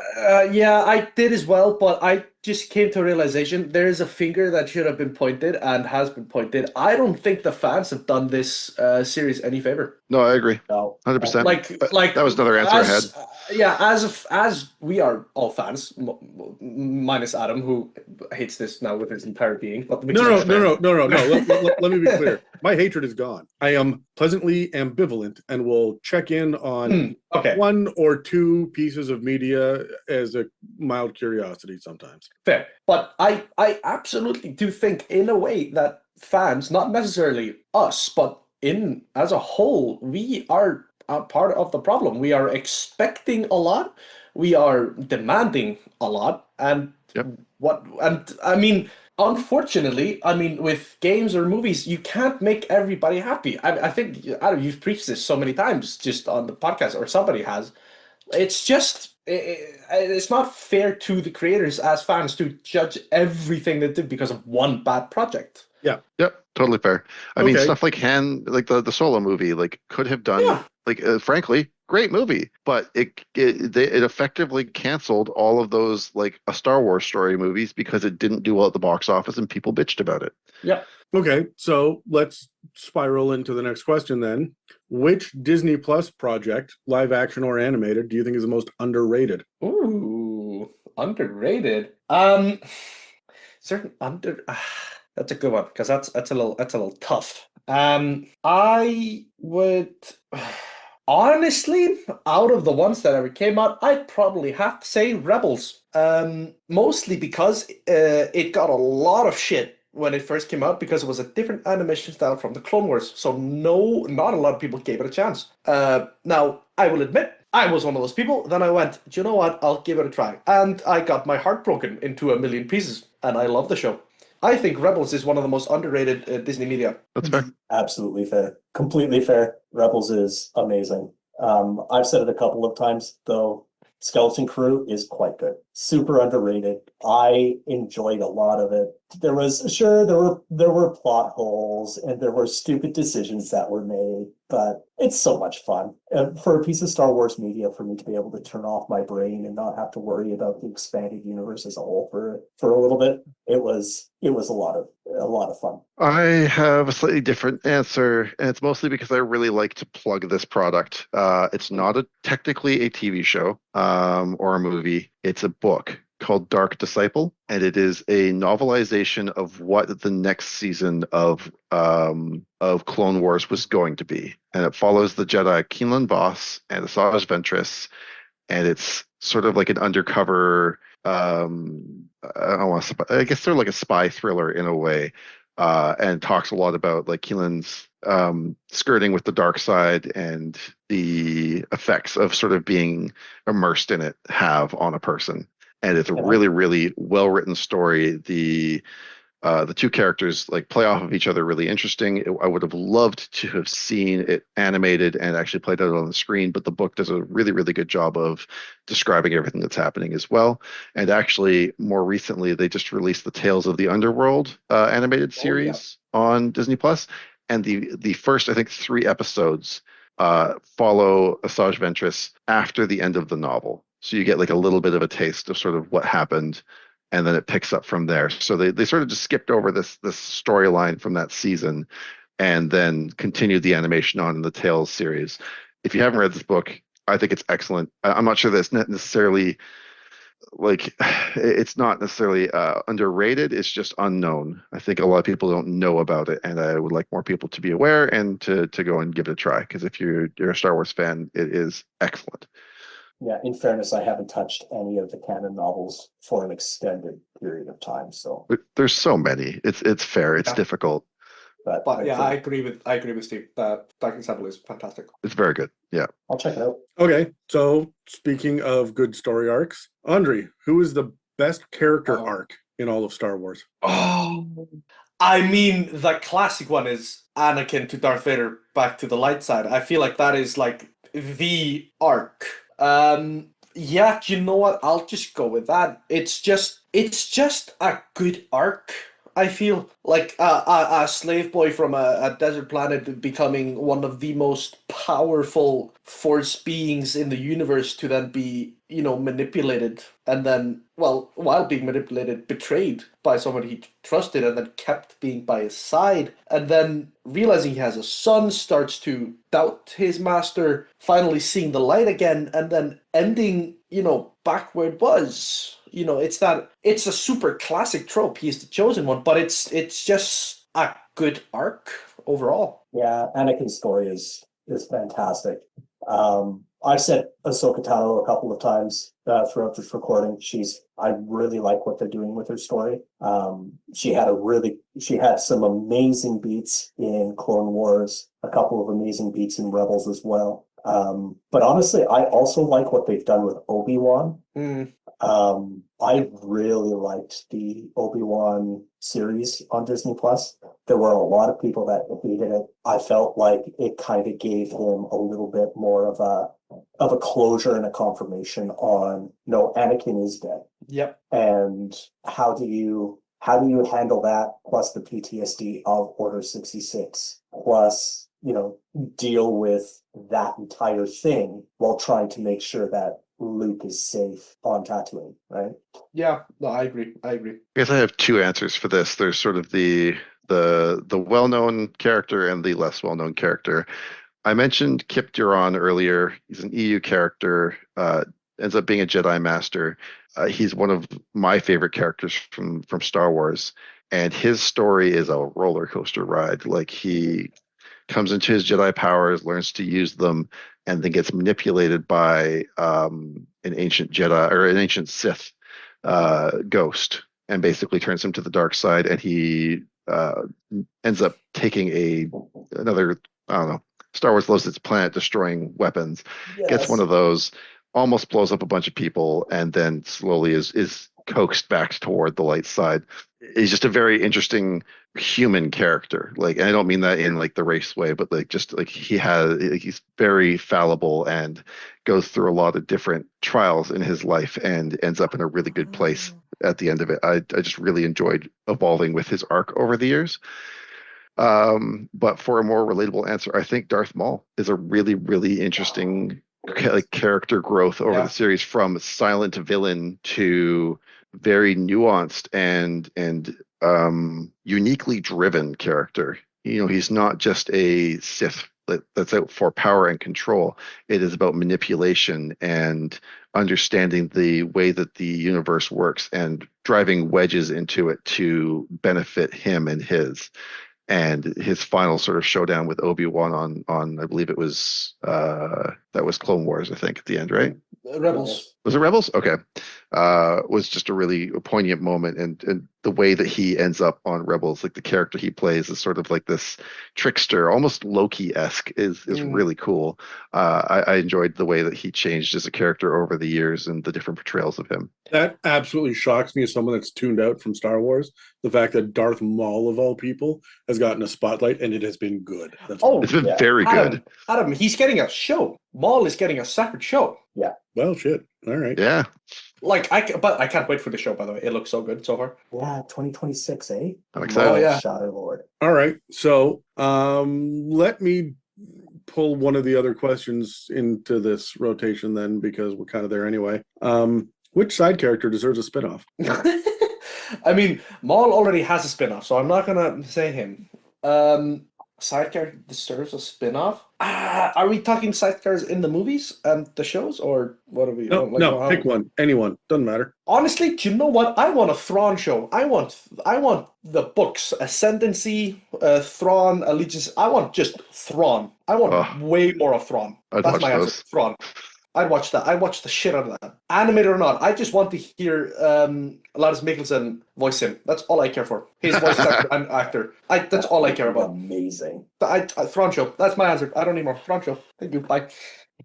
The question was who deserves a spin-off? Yeah, in your opinion. Ahsoka absolutely deserves a spin-off. She has it, and that's fantastic. Maul absolutely deserves a spin-off. He has one, and it's fantastic. Can we redo the Boba Fett spin-off?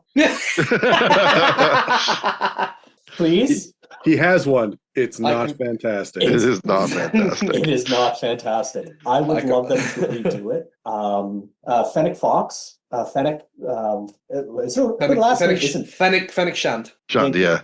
Fox is a creature. Yeah. Well, as is Fennec, right? Fennec. Yeah. Fennec is correct. Yeah. Fennec Shand would be a fun one. I would love to be able to see her messing around in the background. I also was a fan of the IG-88 storylines.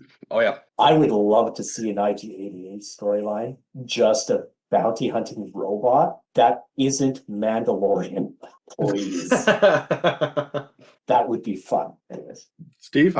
Yeah, I think I'm going to have to go with Wedge Antilles. I would love to see a story about Wedge, because Wedge is such an important character. He's got some great books in the EU, like the X-Wing novels are fantastic, and a whole host of really interesting characters sort of come out of that. And there was, I think, supposed to be a Rogue Squadron movie at some point, not to be confused with Rogue One. And I think it's been canceled and then greenlit again, and then maybe canceled and then maybe greenlit again. I forget where it's at this point. They've talked about it so many times, but I would love to see that movie come to fruition, whether it's about Wedge or not.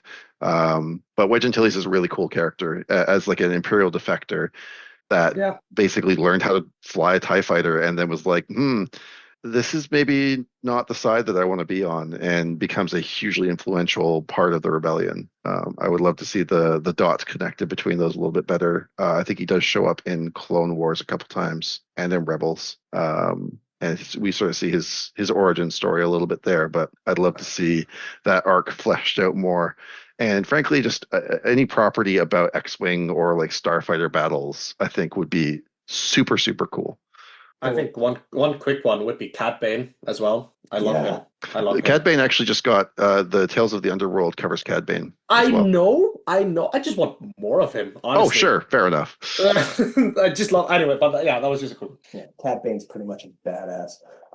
2027 for you, Steve. Star Wars Starfighter, apparently. Okay. Ryan Gosling is into talks to star in it. Cool. I'll take it. Like whatever they want to give me, I'll take it. Like just give me some X-Wings. Like the scene in Force Awakens where the attack on Maz's cantina. Yeah. And like Poe comes soaring in over the water with his squadron. Oh, chills. Every time. Yeah. It's so cool. I just want more of it. Give me more. So supposedly it's coming out after Mandalorian and Grogu, which will be fun. Which will be fine. Not fun. Fine. And it's supposed to take place 5 to 6 years after Rise of Skywalker. So it doesn't look like we'd be getting any of the Rogue Squadron material, which is too bad. There's no winning with the EU, Steve. I know. It's fine. Let's move to the next question before I get sad. All right. Andri, there's no winning with the EU, the other one either. Let's hey, I mean, you're not wrong, but we don't need to go there. We're not a part of the EU. Let's make that clear. But anyway, sorry, go on. Yeah, let's roll initiative. Well, that's a 17. 15. 4. Is it Ron Howard's fault that Solo was so bad? No, it was the branding that it was Star Wars is what made Solo so bad. If they had changed the name and changed the iconic pieces to just random space heist, I think it would have done pretty well. You just don't feel it was a good Han Solo story? I think he was fantastic as Han Solo. I think that there were 2 or 3 really cheesy fucking bits in it that people can't look past, like where he gets the name Solo from, right? Like the just Yeah. unnecessary bits, but that wasn't Ron Howard's fault. That was shoehorned into the movie, right? So with 69% on Rotten Tomato and 6.9% on IMDb, it's pretty consistent that people generally liked it. It just suffers from, the fact that the people that hate Star Wars the most are Star Wars fans. So if you take the Star Wars fans out of it, I think it'd probably be sitting at like a 76%. Yeah, I think it'd be generally better taken. I did love how they explained how Solo got fucking. I think that was pretty funny. I enjoyed that bit. Why, Sean, do you blame Ron Howard? I don't know. I think I have to watch it again. It was another one of those times where I watched it, was immediately depressed for the future of the franchise. Because you're right, the worst thing for Star Wars is Star Wars fans. But I don't know. And there's a certain amount, I'm sorry, we're going to get to the questions here in a sec, but there's a certain amount of Star Wars that is built upon nostalgia. Even the first movie was built upon nostalgia for things that were long gone. The space operas of Buck Rogers and Flash Gordon and shit, right?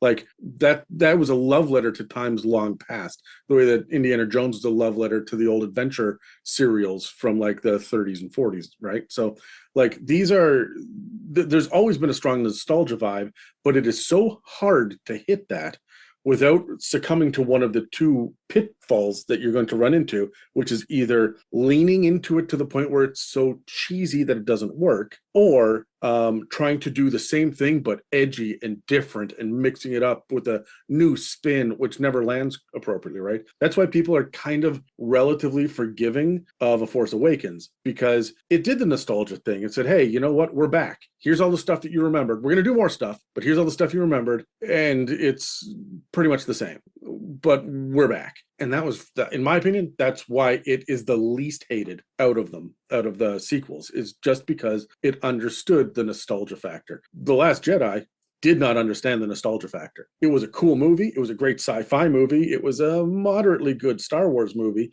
was very cinematic, but it didn't feel Star Wars. And that's why that failed, Yep. right? And so we have to understand the nostalgia factor here. And I think Ron Howard, having one of the most important characters in all of cinema history, the most famous, most beloved, with a brand new, untested young actor, a script that's being forced down his throat.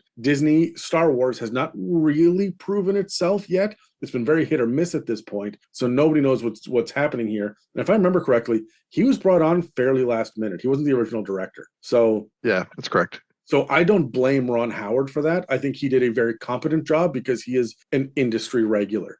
He's one of those directors that just comes in and gives you a solid movie. Every once in a while you get a blockbuster, every once in a while you get a dud, but he will give you a solid cinematic experience. You're not really rolling the dice with him, right? You know what you're going to get with Ron Howard.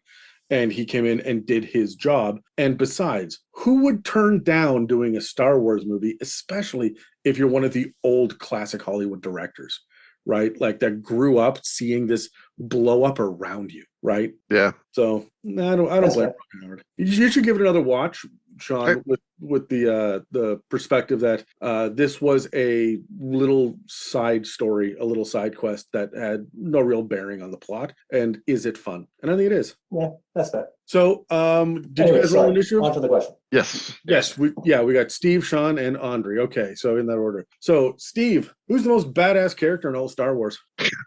Well, that question has changed over time. Originally, I probably would have said Boba Fett, but then they ruined that. So, you know what? I would say Rex. Ooh. Rex doesn't have any, Jedi powers or a lightsaber or like superhuman ability of any shape or size. He just runs at people with dual pistols and like gets people to safety, can keep his cool, and like goes toe to toe with like threats that most men would run from, and like keeps up with the Jedi that he's assigned to, which, I mean, considering the Jedi he's assigned to is a feat in and of itself. So yeah. And I mean, even as he gets old and like ends up on a crawler in the middle of the desert, still a badass. So yeah, I'm gonna go with Rex.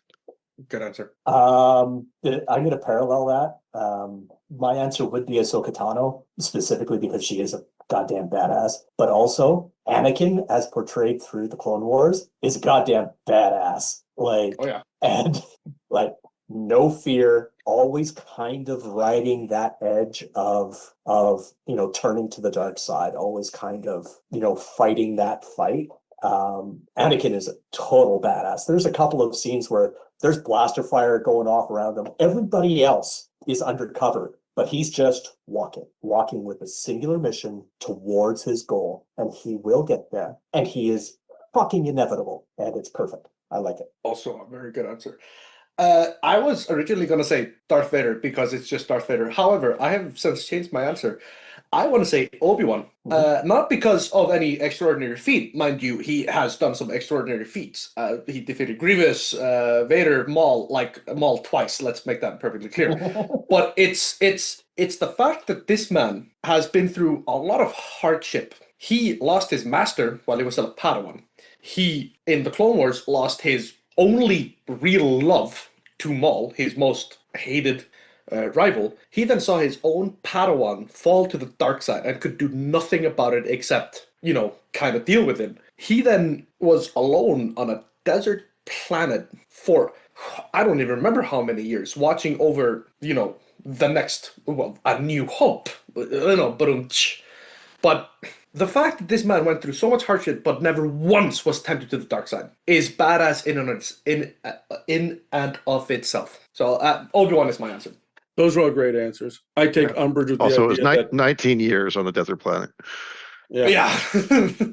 I also take umbrage in the fact that that people think that Boba Fett was ever a badass. He had a cool helmet and a jetpack, and then everyone just assumed he was a badass. But let's not forget that he had to be told not to disintegrate his target, and then he got knocked into a pit by a blind guy purely out of luck.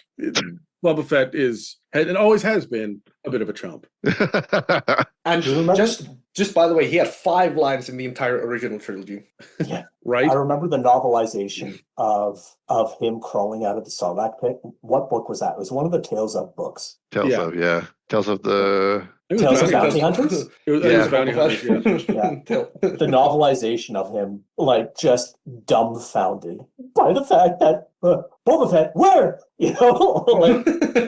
That is what took him out. This guy has been cloned. This guy has been, anyways, whatever, doesn't matter. No, he wasn't cloned. Django was cloned. Yes. Boba Fett in and of himself is a clone. Yes. And I don't think they knew that during the novel yet, right? No, they didn't.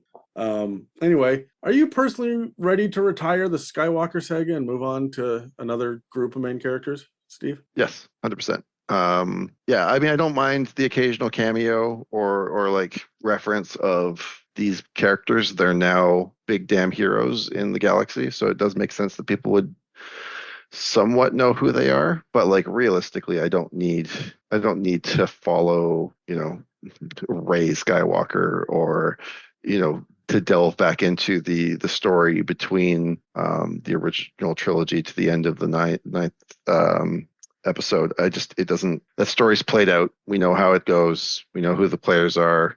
I'm sure we'll still get novels, and that's fine. We had novels upon novels about them in the EU back in the day.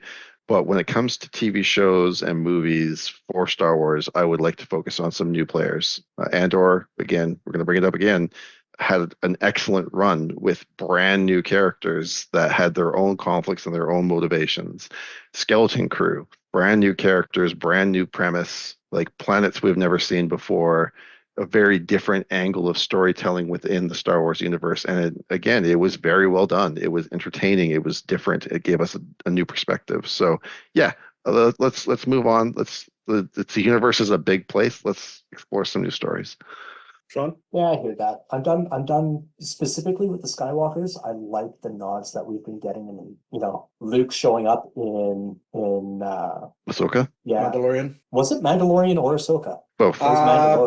Both. And Book of Boba. He's been fucking everywhere now. Yeah, but him showing up and just wrecking house in that one scene in The Mandalorian was okay. Yeah, Luke is still there. Fantastic. I don't think we necessarily need to worry about it going forward. I don't know. I don't get it. I don't understand why Rise of Skywalker had to be called Rise of Skywalker. I don't understand why Rey decided that she had to be called a Skywalker. That movie needs to not. It just needs to not. Yeah. Yeah. It it could have been. It's time to retire Luke. It's time to retire that level of stuff. Yeah, I am very content with what the Skywalker saga, for the most part. I think that it could have ended with the Revenge of the Sith. I mean, you get the origin of Anakin, and then you get him, as Vader, and then you see him come back. It's a redemption arc. I think that would have been good in itself. I love the Clone Wars, Ahsoka, and like all of that, but I don't think we would have needed Ahsoka if the sequels wouldn't have come out. I don't get me wrong, I love Ahsoka. I think the next chapter in Star Wars should be focusing on bringing some more of the EU or Legends back. Like I said it before, like the Old Republic, like when there was not 2 Sith but hundreds of Sith, and it was an endless war, Jedi v Sith. I think that could be interesting, both like for overarching story, for choreography, like whatever. I think that's what Star Wars should focus on as a whole. Next. Okay, so yeah, let's talk about that. What era do we want to see explored? Do we need something from the Old Republic days, from the dawn of the first Jedi, if we go back far enough, time frames between the movies, or moving into the current time frame beyond episode 9? What do you want to see get more of a spotlight? That's an interesting question. I think for me, it is less about a timeline and more about a different kind of conflict, because Star Wars has and continues to be a story about a fight against oppression, or a fight against, good versus evil. And something that I really enjoyed about the Yuuzhan Vong series from the EU was that it was a fight against just an exterior force. The Vong were not, I mean, this might be what's the word? Conflict, not conflict. Controversial. A controversial thing to say, but I don't think the Vong were necessarily evil. I think there were members of the Vong that were more evil than others, but realistically, they were a people looking for a new home that saw what we had and wanted it. And that made them a very interesting threat, and a threat that sort of broke out from, Jedi versus Sith, or Rebel versus Empire, or,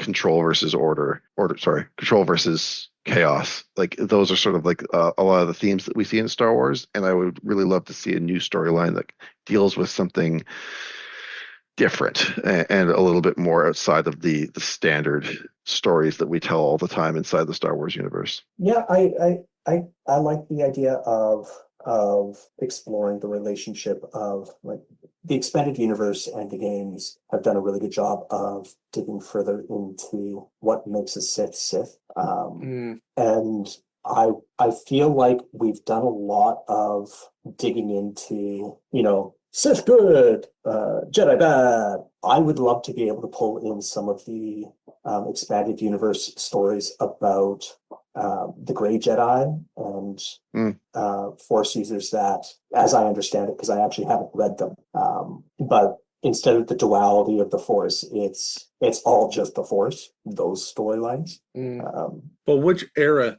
do you think you would want to see that in? I was really disappointed that we didn't get it in the sequels, actually. I think they were teeing up for it, and they never really hit it. I felt like they were positioning Rey to become the balancing the Force. I felt like they were positioning Rey to become the point where there is no longer a light side or a dark side. It's just the Force. And that's how the balance was going to manifest. Yeah, I would love to be able to explore that a little bit more. I know there's a whole bunch of stories about the Grey Jedi. Qui-Gon Jinn was apparently as close to a Grey Jedi as we got. Yep. But yeah, I would love to have a little bit more of that story. And I think it would necessarily fall after Rey's storyline. Okay. Andri? I mean, I've gone on about the Old Republic enough, so I'll actually pick a different era. I think what would be good, maybe to just give a little bit more into what the fuck happened between Return of the Jedi and The Force Awakens, is the fall of the new Jedi Order that Luke was building. I think that would be an interesting plotline, because he did make one, and then it fell apart with Ben Solo. Kylo Ren. I want to see what was happening there. That's kind of what I want to see. They're kind of giving that with Mandalorian, but not much. It's it's a scene here, it's a scene there. Like, it's mentioned. I think needs to be a little more there. personally. That should have been the sequel trilogy. Yes, I agree, but it wasn't, so I think we need it now. All right. So, Steve, what actor do you want to see get a main role in a future Star Wars project? Oh, my pop culture knowledge is sometimes a bit spotty. Let me give this a quick think. Can I pass? Can I come back You to can this hold one? your action. Yeah, I'm going to hold my action on this one because I'm going to need to give this half a second. All right, Sean, you're up next. I said it earlier. I think Sebastian Stan would make a fantastic Luke. I think that if they were to do the Young Jedi series or Jedi Academy series, it would be get Sebastian Stan in there. I think he would do a good Luke. Sam Witwer would be amazing, but I think Sam Witwer right now, it should be an ace up the sleeve. He is a fantastic resource to be able to use for lore, and I think that he and Dave Filoni have a very good pulse on the direction of Star Wars as a universe. But we already had him as Starkiller. We've already had him as Maul. He's already voiced a couple of other projects in there as well. So I don't think we can call him in. But yeah, there was a great big push to have Sebastian Stan as Luke, and I think they should do that. Andri? God. I remember seeing rumors that Keanu Reeves was supposed to be in an Old Republic show or movie, which I thought was interesting. I wasn't totally against it, but I would actually love to see Richard Madden in maybe a political role, or even as yeah, just in a political role, honestly, because his performance as Robb Stark in Game of Thrones was just fantastic, politically wise. Not gonna Yeah, lie, I had to look that up. I didn't know who he was. I had to look up and see that he was in Game of Thrones. I really liked him in that. I liked him in everything I've seen him in since as well. I just don't see him wielding a lightsaber. No, that's what I mean. That's why I mean, like a political role, like a Yeah. senator or something like that. I agree with you. I could see him wield the lightsaber, but I don't think that is his calling in Star Wars. Yeah, I agree. Steve, did you get enough time? I did. I would say I'd like to see Jenna Ortega play like a Dathomiri witch. Ooh. That is a really good answer, actually. I really like that. I think she would be excellent and fits that role really well. I mean, the whole Wednesday Addams vibe could very easily be translated into Interstellar Space Witch. Could she pull off Ventress? She could. Pull off a live action Ventress? I think she could actually, yeah, technically. Yeah, You would need a little bit of makeup, but yeah. I think anybody who's going to play Ventress would need a little bit of makeup, but yeah, Just a I little think bit, she could, yeah, that'd be, Yeah. oh, yeah. That said, I think Ventress is cast now as a live actress because she was in Acolyte, wasn't she? Was she? Wasn't she? Was she? No, I think they were witches. I don't think they were the witches of Dathomir, though. But I could be wrong, because I gave up on the Acolyte. I didn't really finish it all. I'm pretty. She was in. Oh no, she was in Bad Batch. That's what I'm thinking. Yeah. Never mind. Yeah, my bad. No worries. So yeah, All right. I guess she still does need to be live cast. So yeah. Jenna would be excellent for that, I think. It's a really good. I like that. Okay. Well, we're on to the last of the 20 questions before we get into the bonus. So Steve, what is the Star Wars rant that lives deep in your heart that you just need to express to everyone with ears that we haven't gotten to so far in this episode? Oh man, we've hit a lot of the rants that I have. Oh man, I don't know. I guess my rant is we've sort of touched on it, which is just that too much too quickly is not a good thing. And like I think that was very much what we ended up with when Disney took over, was just that rush of content.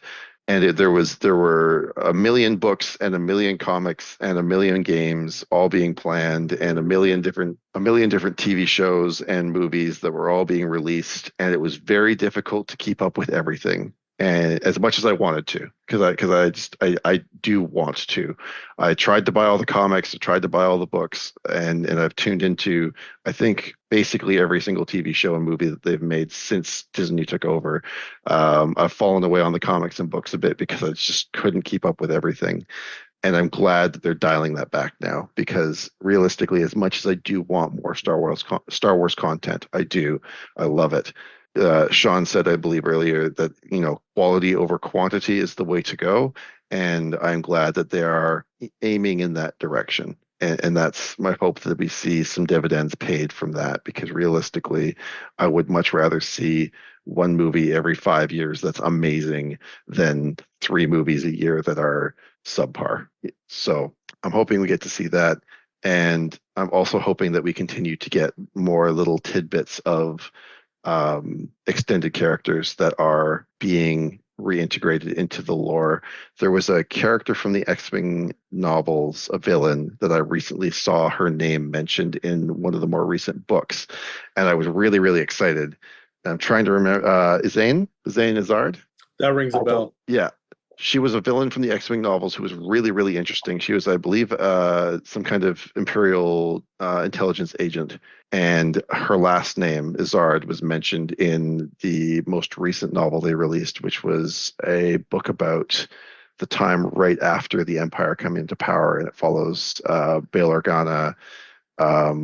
Of course, the names are eluding me in the moment. Bail Organa, the head of the rebellion. Mon Mothma? Mon Mothma, thank you.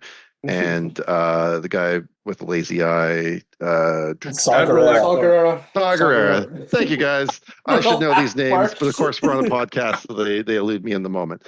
So it follows those 3 characters in the sort of the aftermath of the Empire taking control. And it's really, really quite interesting to see it from sort of a more political standpoint. And they do mention, just again, it's just Izard in like a list of names that they're talking about from the new like ISB being set up.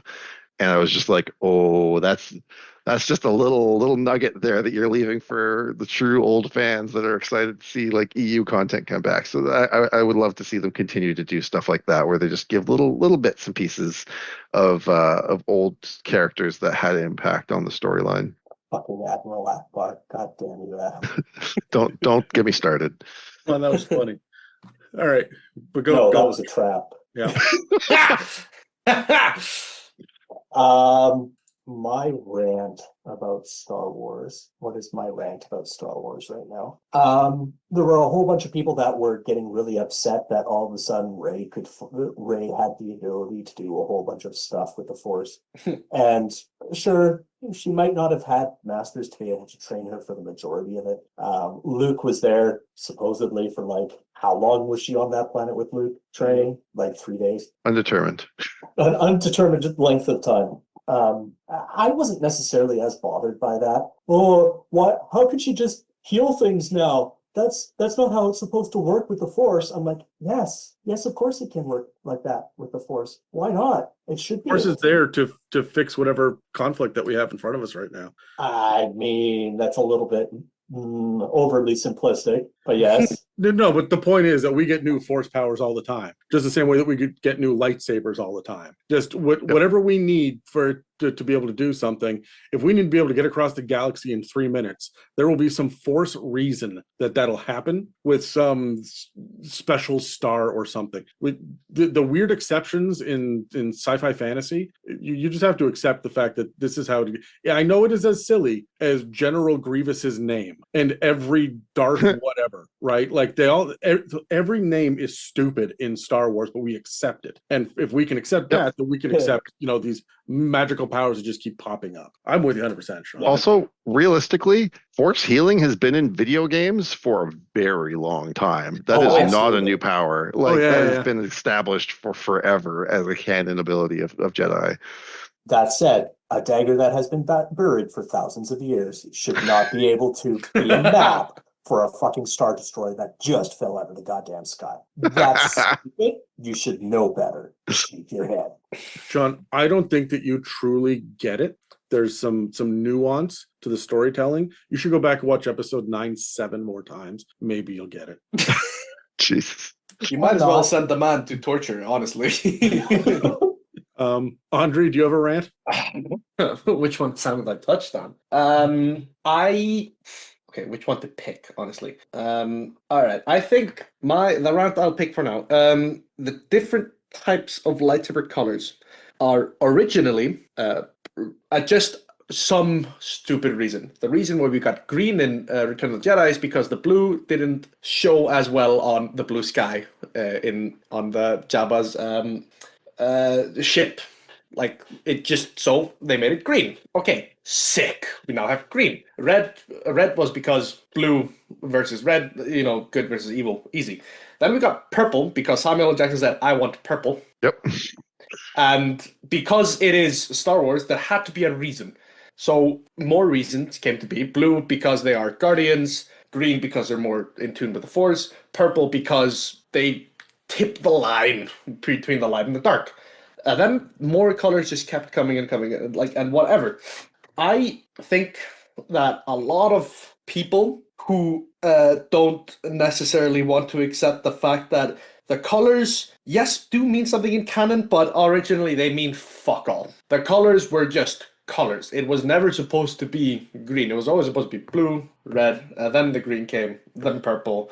Now we have we have the white ones, the orange ones, Yellow. the yellow. And the dark saber. We have and the dark saber. I don't even go into how the fact that doesn't make any sense. Black cannot exude light.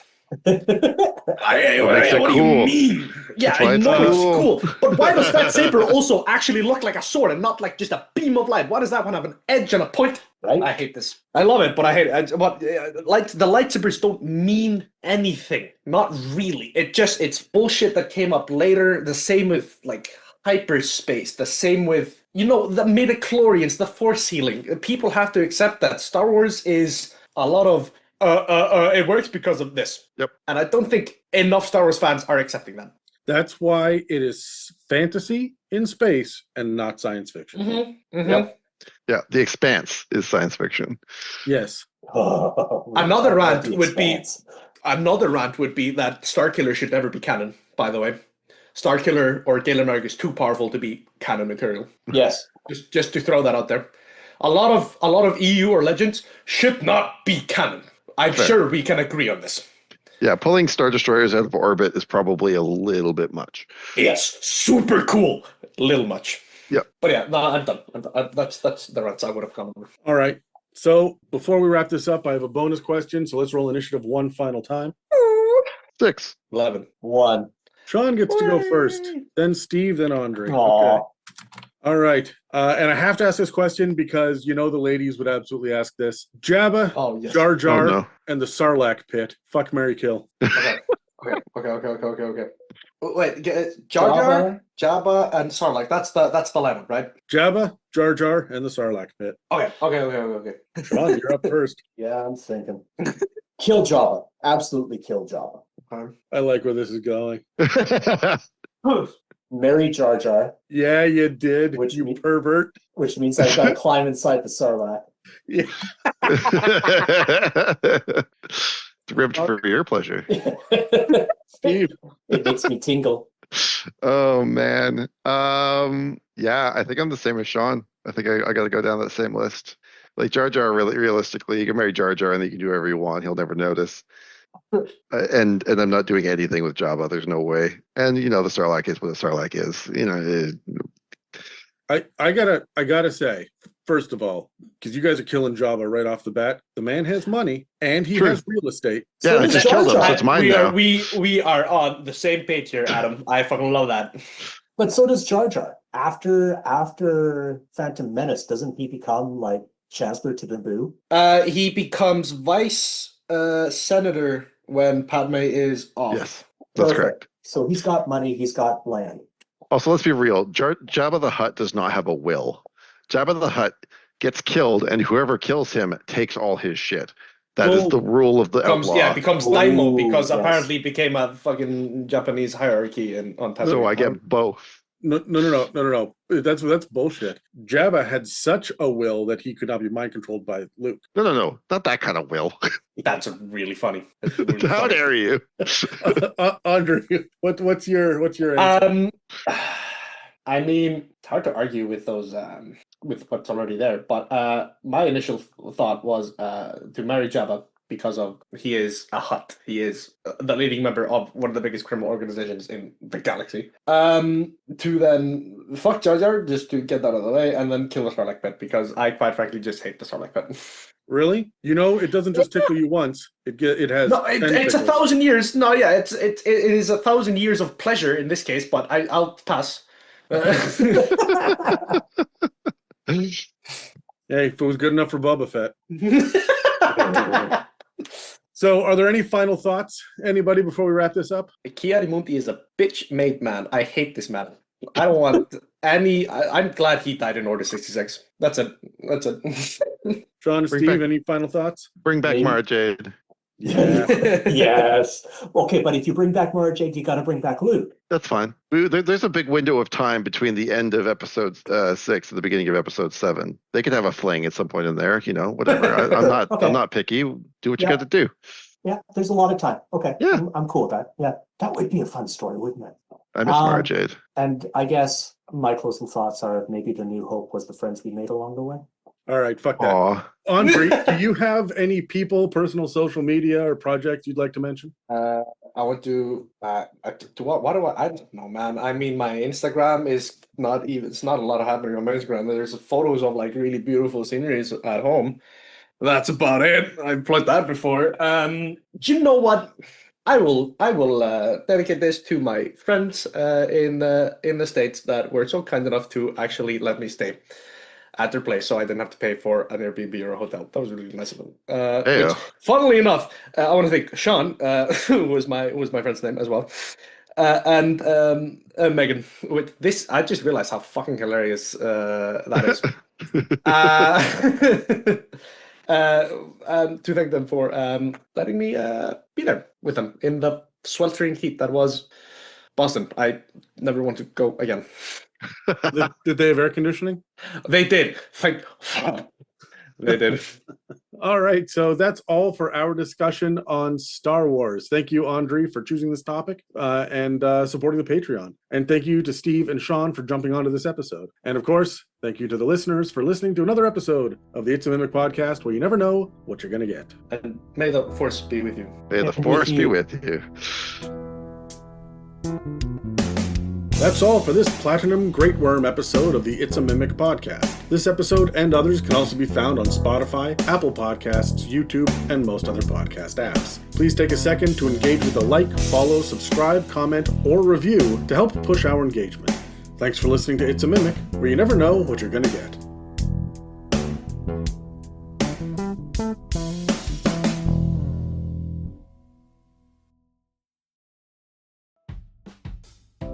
If you'd like to support us, we have a store with some merch and a donate button on our website, itsamimic.com. You can also head to itsamimic.com to find a comprehensive episode guide and more information about the show. We do have a Patreon, which not only offers access to our exclusive Discord server, but also hosts over 100 episodes, including a variety of bonus episodes covering topics like 5th edition book reviews and the campaign builder, spells and gods, fae, homebrew inspiration, and even the Blood War. If you'd like to submit any mailbag questions, please reach out to us through any of the social media links in the show notes of this episode, or send us an email at info@itsamimic.com. This has been an episode of It's a Mimic, where you never know what you're going to get.